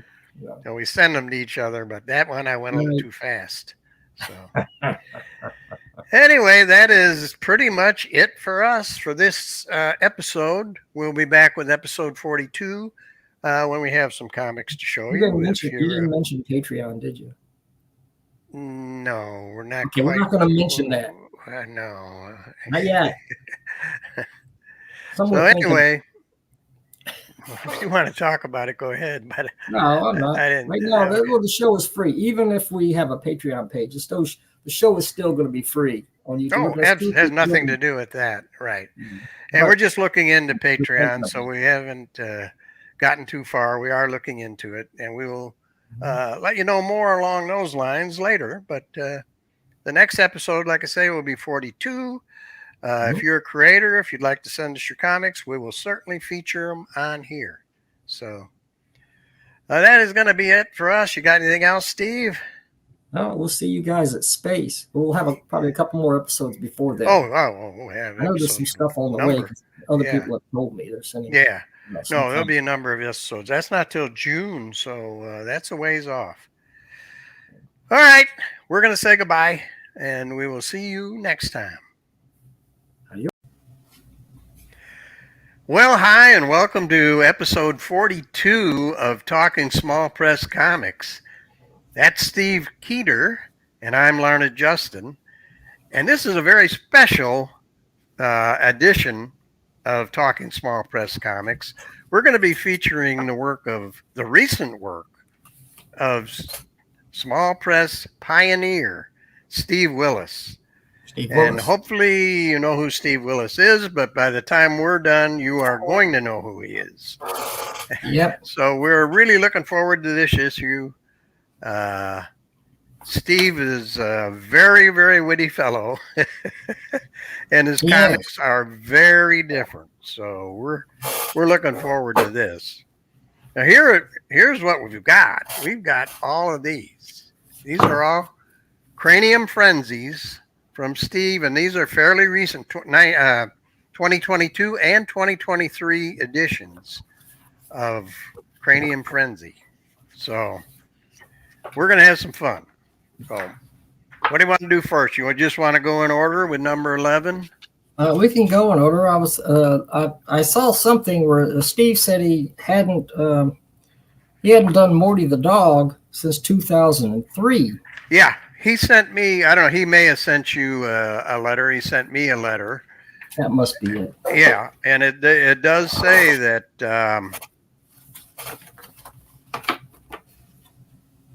he says, let me find it here, if I can find it. I think he said it in one of the comics, too. Yeah. He said this is the first comic in a number of years, is what he said here. Yeah. I'm betting you felt as tentative and rusty as I did with Cranium Frenzy 11. But the main thing is we're both back. Because I had told him I had quit for a little while doing it too.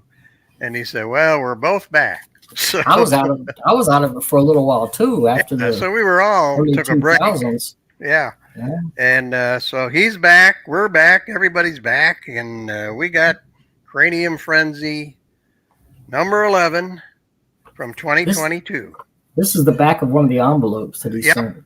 Yeah, and he always sends. I'll show you a Easy. little thing Now he ain't does. the time. Here is a little cartoon.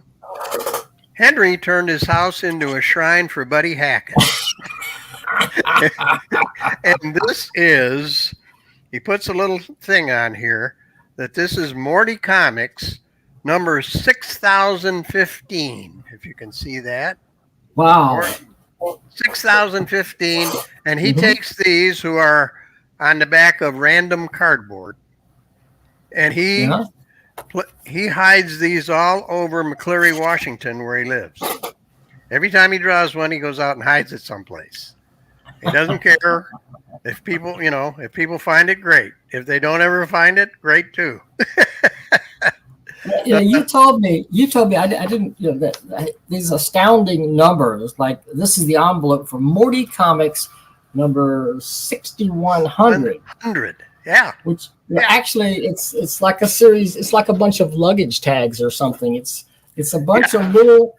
Yeah, that's something new he started. I got those too, and those are new. Bunch of little, and I wouldn't be surprised if he's hiding those in a town somewhere. Yeah, well, I saw where he was like putting them inside of telephone books and or library books and stuff like that. Right. Yeah, he put them anywhere. Yeah. But he's been incredibly. Whether or not he's been publishing Morty for 20 years, he's been quite prolific. Quite the artist and quite producer of material. So. Yep, he's been around and doing it. And just so you know, there's no price on any of his work.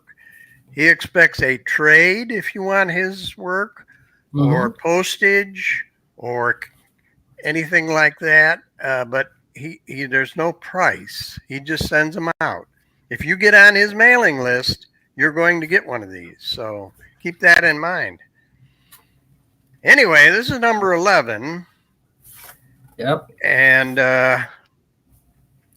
this is he's currently retired, you see. And imagine that. Yeah, and he's on the couch with the cats. If you look in the first panel, my little angels. So he's on the couch with the cats.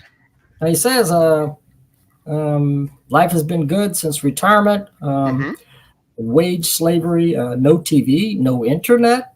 I threw out my alarm clock and gave away most of my neckties. And he's not kidding. He does not have internet or anything like that. Yeah, that's incredible. Yeah. But he doesn't need internet. No. He's got this amazing talent, and he's still sharing it with the world. Like as you said, in unexpected places. You might find it, something in a phone booth or something like. Do they still have phone booths? No. If so, I'm sure he's discovered it. No, teenagers, if they saw one of those, wouldn't know what it was. They don't even know what a phone booth is, do they? No, they don't have any idea. On page 5 here is where he talks about 2003 was the last time he did Morty Comics. See that? There you go. And there's a shadowy, godlike figure there. Telling him that he has to go back to the drawing board, and has to draw Morty the dog. He's all kinds of concerned about that, but he's going to do it. So this is pretty wild stuff. There's a lot. His imagination is like boundless, Steve. Oh yeah. Okay, here he goes. He's hiding. You haven't seen Morty the dog. There is Morty the dog right there. That's Morty the dog. Now he was hiding Morty comics in a library book. Okay. And suddenly something was hurled and whacked him in the head. Yeah, and and part of his brain comes out of his ear and goes into this book that he's holding right here, which is the biography of Millard Fillmore, our 13th president. 13th president, which I wouldn't have known. Part of his brain has gone in there, and he slammed the book on it. And this creature pops out, but it actually pops out, I think, years later. Yeah, because they're like doing like fumigating the books and stuff like that in this library, and but the combination of DNA from his brain matter, they're preserving, fumigated with toxic chemicals. But somehow the combination of the toxic chemicals and Steve Willis's brain matter produced this little birdie guy, little bird-like guy. Little guy there. He popped out. Who's in there for the rest of the story. I mean, it's wild. You see Steve himself trying to comes to terms with the crazy stuff that's happening around him. The cats are making demands. There's Morty, by golly. There's Morty, Morty's there, and the cats are making demands. They want, for one thing, this. Would you want to, clean this litter box? I don't think I would. Now, on page 11 is the highlight of the issue. Yeah. Are you prepared? Oh, page 11. Page 11. Let me just say something. And maybe the highlight of this entire show. See if I can. Okay, we need a little accompaniment. I got an injured hand. I've got an injured hand. I know that, a little bit, so it's not easy for me to play right now. Right. But maybe we can accentuate the point of how special page 11 is, because there's a song. There is a song, and this song was written by Steve and his brother in 1960. However, it's made numerous appearances in the book. Yeah. The song is being performed by various different types of people, opera singers, country singers, etc. But we're going to do our version. Steve and I are going to do our version of this song. So let's see what I can do. Whenever you're ready. An injured hand, so it might sound a little weird, but that's all right. Hear that? Sounds good. Go ahead. He'll be coming. No, that's not how it goes. It's the wrong one now. Okay. Yes, I haven't. Okay. I haven't seen my underpants in weeks. I haven't seen my underpants. Wait a minute. You got the idea, right? Well, why did you stop in the middle of my performance? Sounded like we weren't in sync. Okay. Let's try it again. This is important, people. I mean, you're going to give us a standing ovation after this. Okay. I haven't seen my underpants in weeks. I haven't seen my underpants in weeks. Haven't seen my underpants. Haven't seen my underpants. Haven't seen my underpants in weeks. One more time. I haven't seen my underpants in weeks. Haven't seen my underpants in weeks. I haven't seen my underpants. Haven't seen my underpants. Haven't seen my underpants in weeks. Hey. One of the greatest songs of all time. I'll accept the Grammy for Larned. That is one of the greatest songs. And it has been in other issues, but if you get 11, it's in there. Yep. Let me get this headset off. Okay. Oh my gosh, I'm trapped. He's trapped in his equipment, which is probably the same thing that's happened to Steve Willis many times inside these comics. Trapped inside. Where are we? That should go straight to the top of the charts. Yeah, I think so. Especially when we did it. Yeah. That's all right. So and the issue continues with him being retired and all that. And I don't want to give everything away because I have a hard time thinking of Steve. I've read his comics for years and decades past, and to see the people that I respected in small press comics and they're all like retiring and stuff. I mean, this isn't supposed to happen, you know. A little scary, but you know, feel just as young as ever on the inside, you know. Yeah. But I guess it's inevitable. We do get older, but just because you're older doesn't mean you have to stop being creative. This is Cranium Frenzy number 12. Mm-hmm. And this has a story called Season of Shadows. And that's, this issue is not, they're all 19 pages, by the way. All these are 19 pages. Number 12. And a story told by Morty the dog about a guy everyone called Carney. And that's the other story in here. So you have two stories. Morty is back in full force by this time. Yes. Morty is back. Yeah. Which is good to see. Mm-hmm. And this is the guy they call Carney here. You can see him. He's located right there. That's the guy they call Carney. Who doesn't have a whole lot to do with the story, actually. Yeah. And you can also see some TV celebrities in here. Well, right here, you know, Carney is living a life. He likes to store stuff in storage units. He's a collector. Yeah. You know, time for another storage unit, and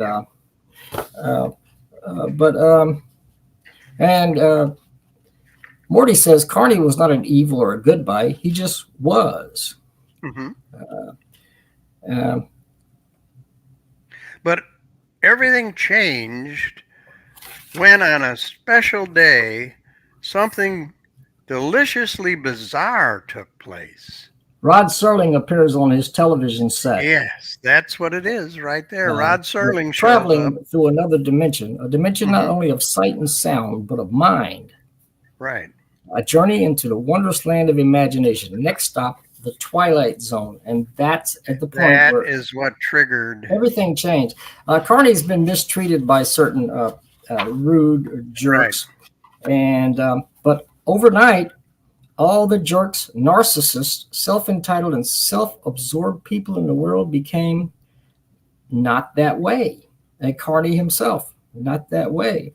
Yeah. At first, nobody noticed the change. Well, they still went to work, watched TV, spent hours squinting at their handheld gizmos. So at first, nobody noticed the change. That's what Morty the dog says right there. Mm-hmm. And it goes on. But let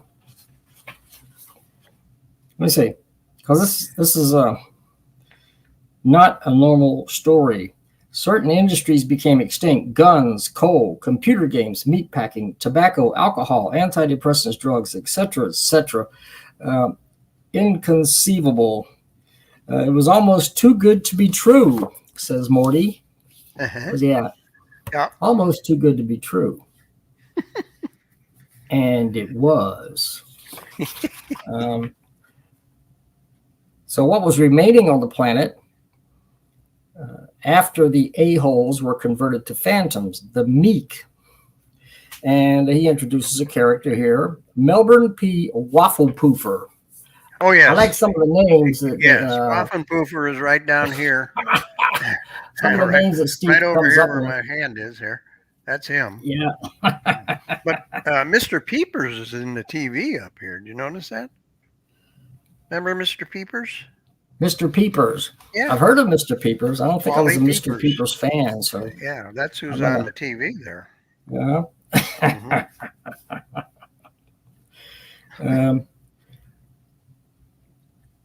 So when bullies attempted to torment Melbourne, he simply attempted to ignore them. He figured there must be some dysfunctional family reason for the behavior. It had nothing to do with him. So he was very sympathetic towards people. There's a guy that slipped on a banana peel. Yeah. Yep. And, you know, so what is all this leading up to? Well, it keeps on going, and we'll It keeps get going. kind of in the middle here. Can't give any too much away. What he says is a fragile house of idealism started falling apart, and he accepted full responsibility. He figured, but then one day, what happened is civilization lost its edge. Yeah, everybody was like, nobody was passionate about anything. Nobody was, vehemently opposed or for anything. It was everybody was just on a level plane. And Morty says here on page 13, my suspicion was that they had become assholier than thou. Proof that although utopian ideals might be constantly noble, human behavior is human. There you go. Right. And Morty but Morty misses the past. He asks for directions to a burger joint, a cigar store, and Mariner's ticket outlet. And this didn't go over well. These people who are all very pacifistic, the pacifists. Mm-hmm. Apparently, I had become a bad dog. I was surrounded by formerly nice people who were losing it. And you see, the pacifists, they couldn't handle the edge that he's bringing, and they're calling him fascist, racist, sexist, animal. Yeah. And then they began to beat him up. Yeah. So you see, in a world where only pacifists exist, and there must be more. I'd like to know what Steve is thinking, but in a world of seeming pacifists, a lot of the pacifists are some of the most, I hate to say this, but hate-filled and violent people there are, because they're only peaceful around people they agree with. Right. And then if you disagree, well, you get stomped on. I mean, look at Morty. Look at this. Oh yeah. Yeah. So he didn't look too good. He didn't fare too well there. Yeah. This looks like a good panel. What I like about Morty, one of the things I like about Morty is Morty smokes cigars. Cuban cigars. Cuban cigars is right. Yeah, he asked for one of the few cigar. dogs that I know of that smokes cigars. So in my book, that's pretty good. Yep. So I don't think we can go to the end because we don't want to give it away. Yeah. And there's always the end is always on the back cover. There's something I'll point it out later if I see it. But Steve Willis, the sound effects that he uses for things are actually descriptions of what's happening. Yeah. Right. Like here's Morty entering, and the sound effect is forcibly enter. But there's a lot of other stuff. He does this all over the place. Yeah. They go back to the previous issue. Yeah, like when the piece of the guy's brain, his brain there's pops a sound up. effect there. The sound effect says deploy. This one says plummet. That's even that. That's Yeah. And this stuff is all throughout the stuff that Steve does. Here we go. This guy's his tongue is sticking way out, and it says elongate. Well, right here. You see this? Descend. And right through the trapdoor. you know exactly what's happening. Yeah. Other cartoonists might go bang or pow. Not Steve. He's got more description in his sound effects than most people. So he doesn't need captions because the sound effects tell the story. Right. Yep. And he pushed a button. Also, right here next to that one, he pushed a button, and the sound effect is activate. Activate. And descend. Right. Yeah. Also, if you'll notice very closely here, when Morty went down the trap door, his cigar stayed in midair. Oh my gosh. Crazy. Great stuff. Great. All right. Moving on. Morty says, Oh, Where's he at? This one. yeah. What is he? I can't. I hope I have a soft landing. Oh, yeah. It looks like the covers, we got different colored covers. I yeah. am colorblind, but this looks kind yeah. of goldish. That's orange. Orange. Orange. Okay. Yeah. And And I don't know. This one that's interesting. is light yellow. Yeah. And that's number 13. 13. I got a little I'm already looking card. At this one. In 13, there's 1, 2, I think 3 or 4 stories. There's and yet I would not sleep. Con 50 It's Consolation Prize. S-O space L-A-T-I-O-N. Consolation Prize. Then there's Terrorist. T-E-A-R-E-R -I-S-T. Terrorist. And then the last story is called Face stuff like playing with words. Yeah. Here's a guy who realizes that he's a cartoon character. Yeah. Yeah. In the beginning, the cartoonist created me. Yeah. For starters, my life is compartmentalized into a series of narrative panels. And we get another good sound effect on the next page. Well, first of all. Well, I want to, He's asking this panel for, here. This is the one panel here where he says, I got to look at it to read it. I can talk to you, dear reader, but I can't hear a word you are saying because, he's talking in a word balloon and he can't, you're not talking in a word balloon, so he can't hear a word you're saying. Yeah. So, he knows he's in a comic strip. He knows which page it is. Mm-hmm. He says it's a form of a solitary confinement. If only the cartoonist would supply me with a companion, a friend, an adventure. And so the cartoonist, Steve, does supply him with a friend, a companion. You see him looking at him. Right there. And the next panel is another great, never mind, and there goes your sound effect, loss of materiality. So this stuff is genius. Oh, yeah. And it's so different, than anything you're going to. And what's kind of interesting, I hate to give it away, but I'm going to. Toward the end of the story, he eventually gets erased. Look at that. Yeah. He gets completely erased. So much for hubris. What does hubris mean? I had to look that word up. What does it mean? I'll look it up again. You can just keep talking.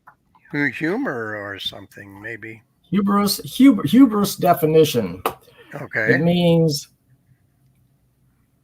excessive pride or self-confidence.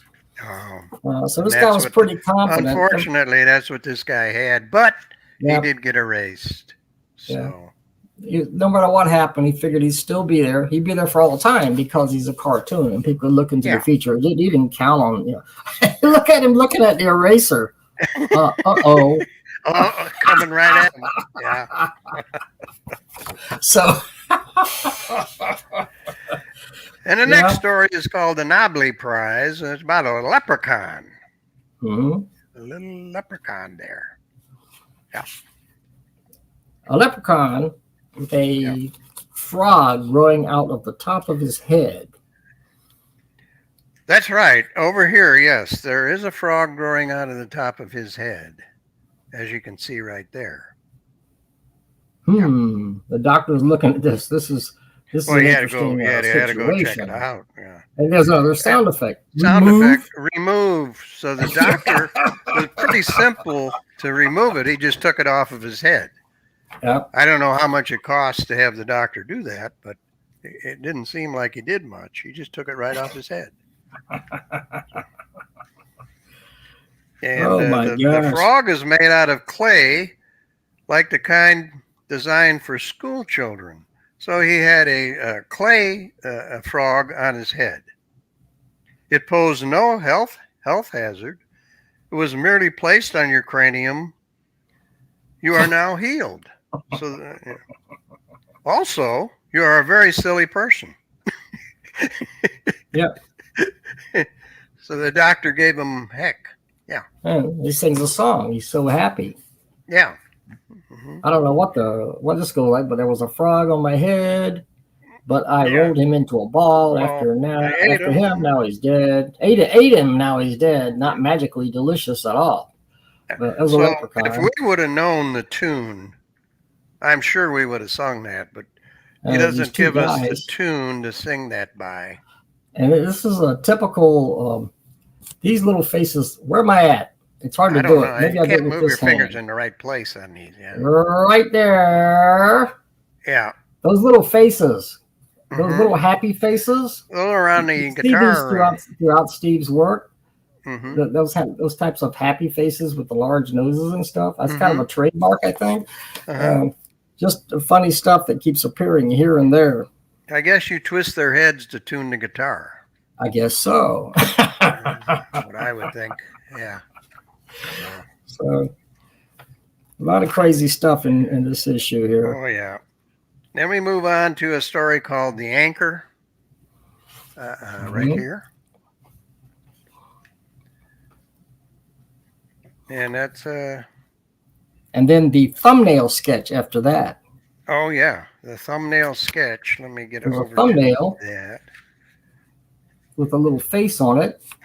Starts out with just the eyes, then the face pops up. Yeah.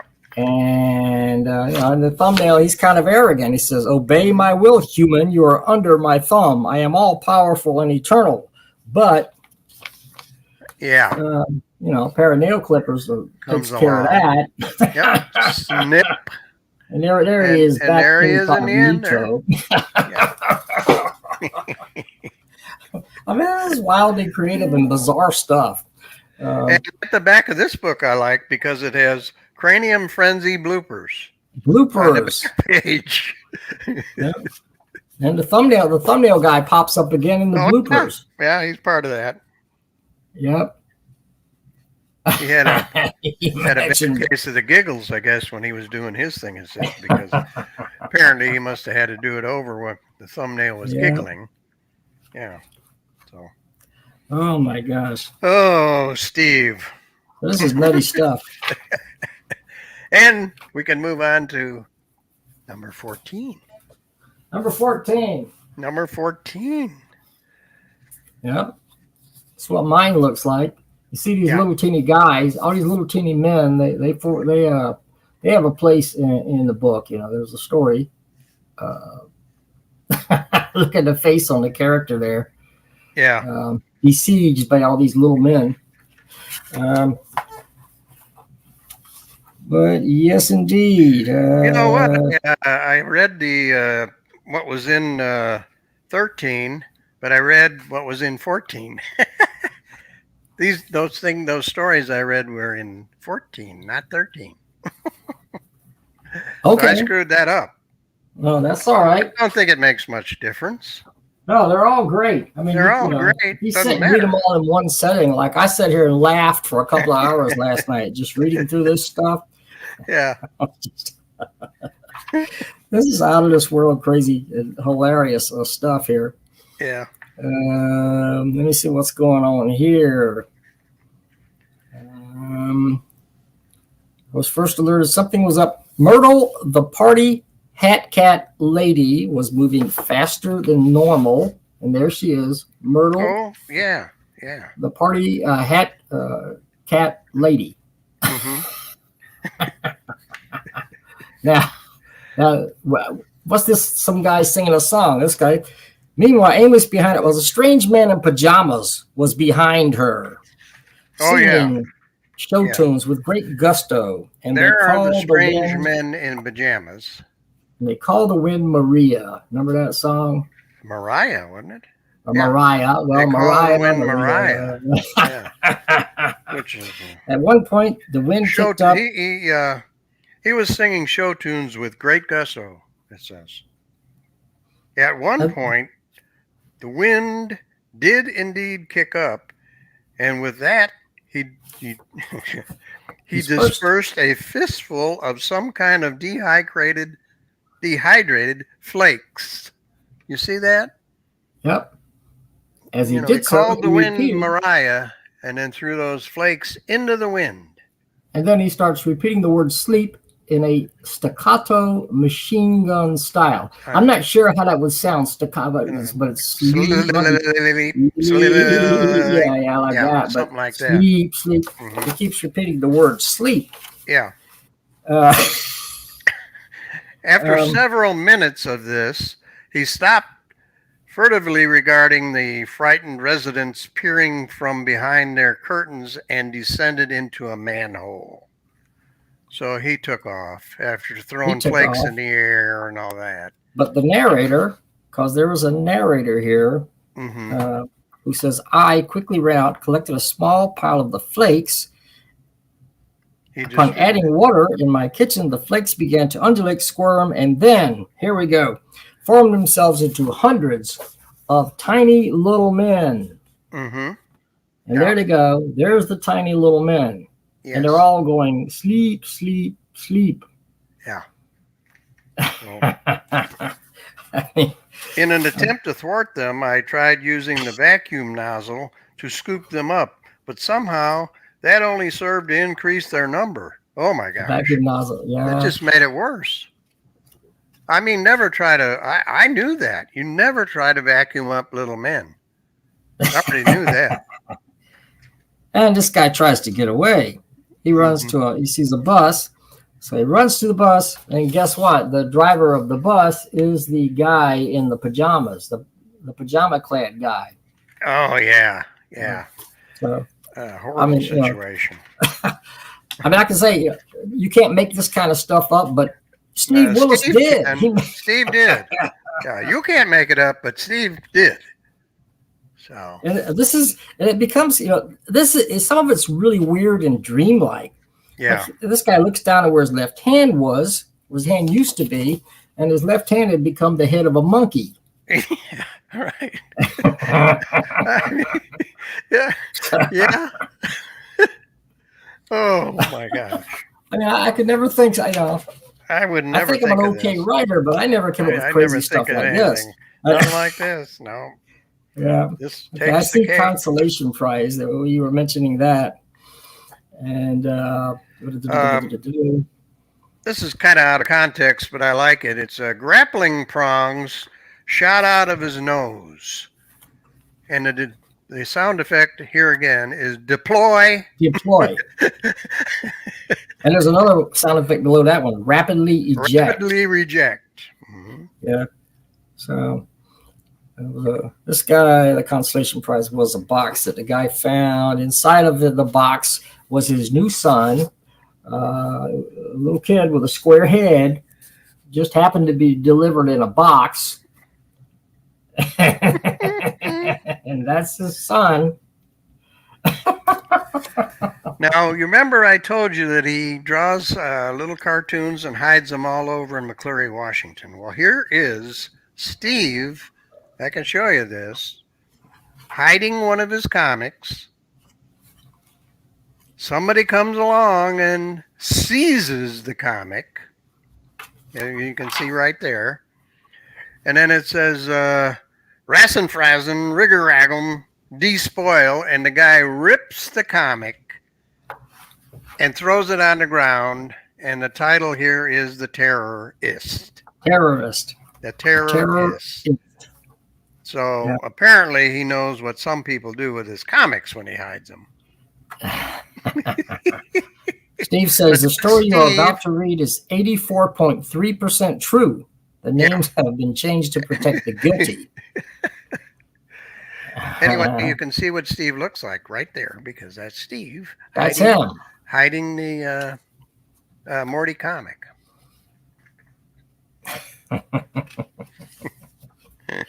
Oh, boy. So I mean, it's great to see Steve back making comics in full force, and he's really very prolific now. He's really putting out a lot of great stuff. I corresponded with Steve, I don't know, 30 years ago, but I did too. You know, when I published the White Buffalo Gazette, he always sent stuff for that.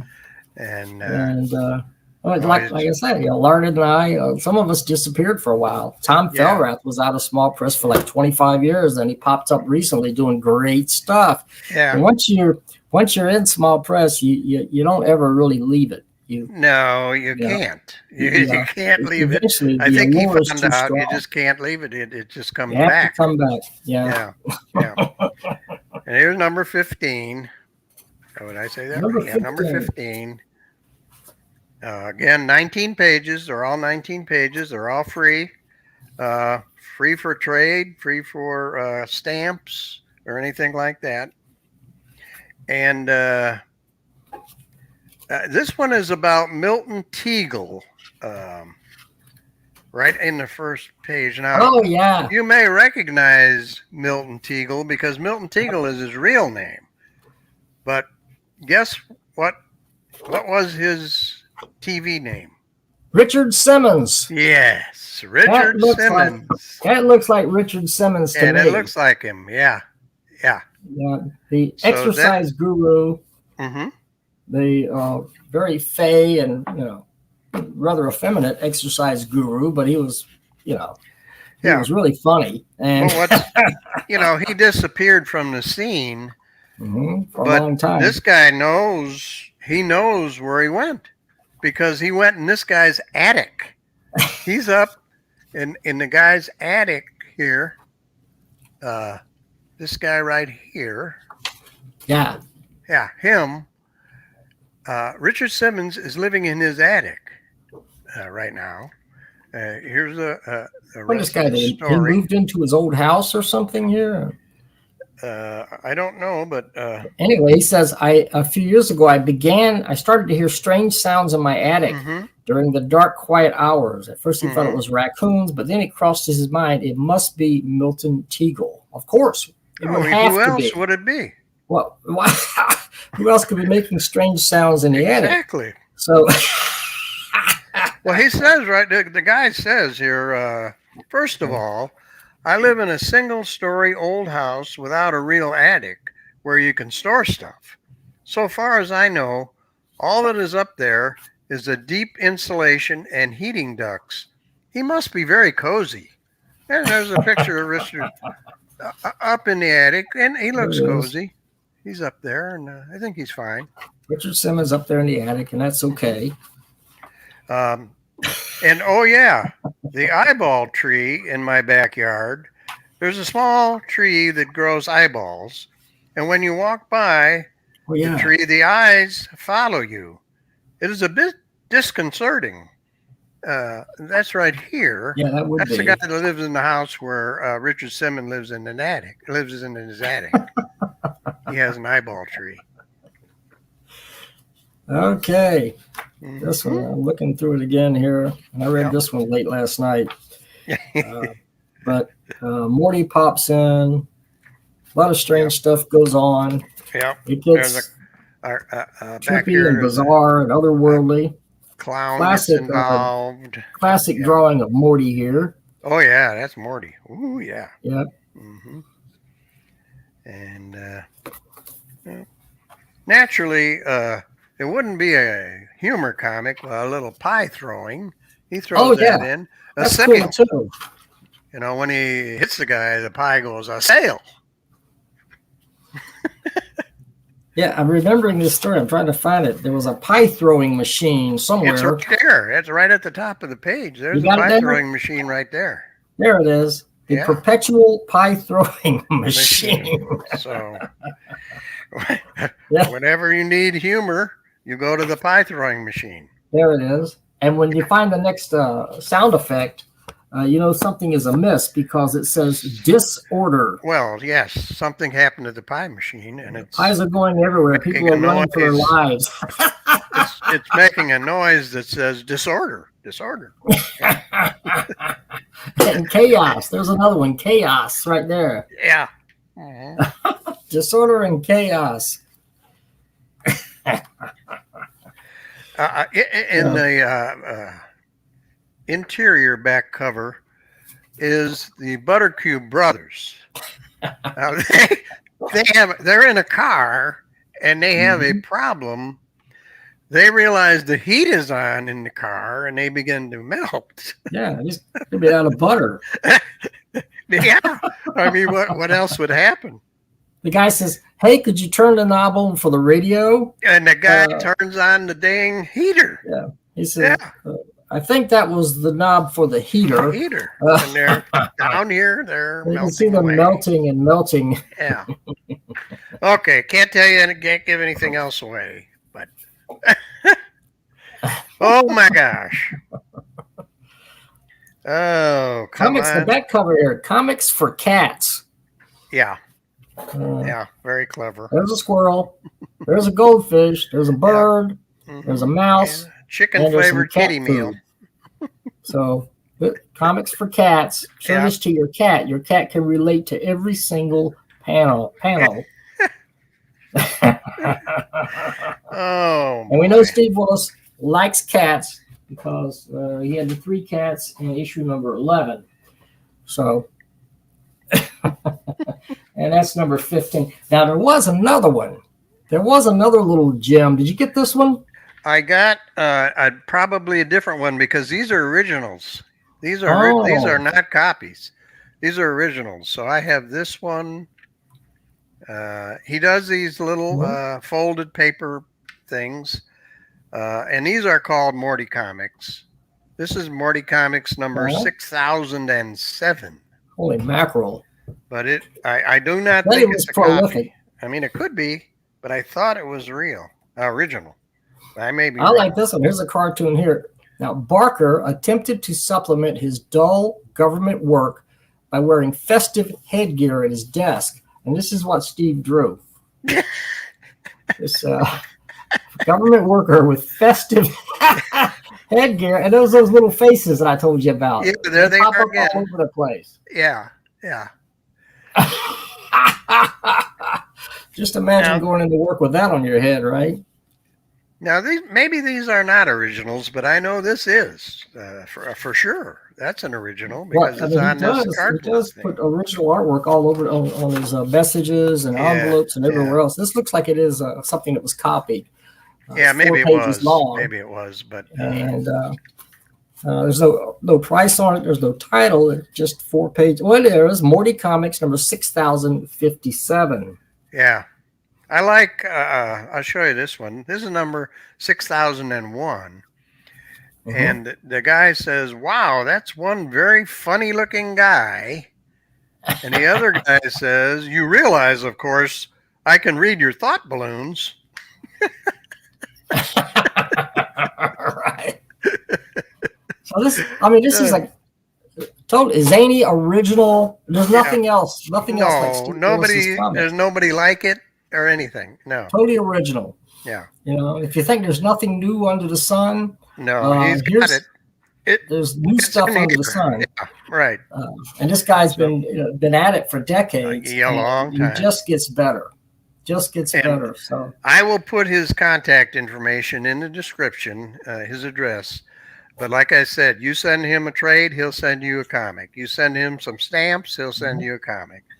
But he won't. There is no price on the comics. I did get another one today, but we'll have to talk about it on the next episode because I don't think Larned has got his copy yet. But here's the cover. No, I did not get that one. Not number yet. 16.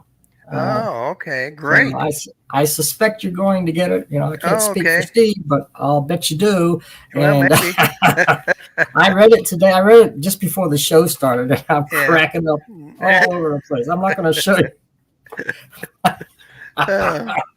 This guy is too funny. Oh yeah, he's my favorite. He's my favorite humorist in small press. He really is. Well, we're going to change gears a little. We got something from our friend Tom Felrath. Have you got that? I had it out, and I'm trying to find it. Where'd it go? Oh, here it is. It's right in front of me. Yeah, this small press interview from Tom Felrath, Phoenix Productions. And if I can explain it to you, he sends an explanation sheet of what this is about. And what you do, you're promoting, this promotes your comics. This one promotes his comics, the one he did as a sample. Just to start out. Yeah, and it promotes your comics. A couple pages. It gives you a chance to show the covers of your comics and things like that. And then, if I understand it right, you do what this says on the instructions, and you mail that to Tom, and I guess that he puts this book together for you. Yeah, but I don't know how many copies or anything. I didn't quite understand. I read it carefully, and it looks like it's an 8-page mini comic. Right. And he tells you what to submit. It's he tells you how to do it. Cover illustrations, answer a few simple questions, and you send it to Tom. Tom will put it together. He will assemble it, and he's really good at production. He's amazing at production. Right. And then he will send you a PDF. Okay. You can print as many as you want. But it's ready to go. Yeah. Okay. Now I got it. And it's sort of a cooperative thing.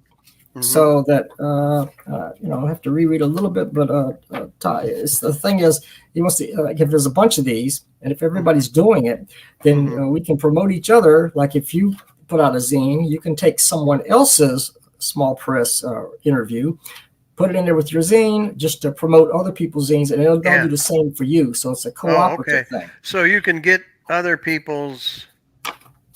How do you get those? I know you say you can print out your own. How do you get other people's? I don't know. Gee whiz, good question. I would say it'd be probably two ways. I'd have to, reread what Tom wrote. Tom is just launching this. So I would say you can ask for the PDF from Tom, or other people may just send you a copy. That could be. Or you can ask for an extra copy. I don't know, but he's just starting to work this out. But it is all about promoting small press and promoting each other. Right. And so we wanted to give him a little bit further, but it's a cool idea. I'll have his contact information again in the description. So if you're interested in doing something like that, write Tom, and he'll get you going. So. Yep. He says, what I ask of you, send out at least one copy of small press interview of a publisher who is not you in every mailing of one of your comics or zines. Okay. That's how you do it. Okay. I will provide the PDFs. So he can, I guess Tom will be in charge of all this, so he'll have everybody's PDFs. And, I guess. You can ask him, and he'll just email it to you. Too, so. Anyway. Okay. Cool idea. That's kind of neat. Yeah. There's Tom on the front. Yeah. He was gone for those decades, looks as young as ever. Just like Larned and I. We look as young as ever. We look as young as Tom. We look younger. Yeah. Sorry, Tom. We look younger than you. I think we do. We're all young at heart, man. That's what matters, Okay. I think we have finished. Now we have a couple more, but we're gonna save them for the next show. We have a couple new ones that we've gotten, but we wanted to. Yes, Horseman. That's coming up. We've got next time, and we've also got this one. Small Press Party. We have that. Oh yeah, and that will be featured. I'm not going to show you too much, but that's going to be in the next show. So we've got things coming up. Oh, I'm working on. I'll tell you real quick. I'm working on the new UFO newsletter. It's all behind me. It's over here. But anyway, it's spread all over the bed. But I'm not going to move the camera around. No. I also sneak preview. There it is. That's a quick I just ordered a bunch of copies of the #1 reprint, the comic that I printed in 1973, and I just received all these copies for Kablam. From Kablam. So I'll be distributing these at the Space Convention. That'll be at Space. I ordered a bunch of copies. I'll be bringing them along with me. Yeah, great. Okay. Yeah. So the reprint of this comic from 1973. Wow. And anything else? The UFO awards are going to be announced in the new issue of the UFO newsletter, which will be out in a week. Within a week, definitely. Yeah. And there might be something else, but I can't think of it right now. But there is one more thing. Okay. I'm working on this new issue of and I'd like to get it out before Space. If number 10, this is number 1, the reprint. Yeah. So here it is, 73, 83, 93, 2003, 2000. 50 years later, I'm going to publish the 10th issue, and I'm going to try to get it out really quick, right after the UFO newsletter. And that's going to have some comics, including something by this guy on the other side over here.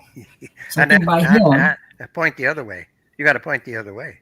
There. Now you got it. Of course, some people do go both ways. But there's going to be something by Larned in there, and it's going to be a mixture of new stuff and reprints and a lot of stuff that was printed before, but it wasn't. I want it in better quality. Yeah. So as I said, I was gone from small press for a while. When I got back in, technology was passing me by fast, and I had to do some catching up. So there's some stuff. There's a strip that was drawn by George McVeigh, Roland Timtimore, and George McVeigh, that appeared in Mantra number 11 several years ago, but the quality wasn't very good. And I want to get a much sharper. George McVeigh was an excellent cartoonist. I remember that. He was very really superb. Yeah. And it deserves better printing than what it got when I was just getting back into small press. Yeah. So, but that's going to be in there too. Oh, good. Good. Okay. All right. I guess we're going to say goodbye because we're done. That's it, folks. And I hope you got a kick out of that. We sure did. Anyway. So we will see you next time. Adios. Adios.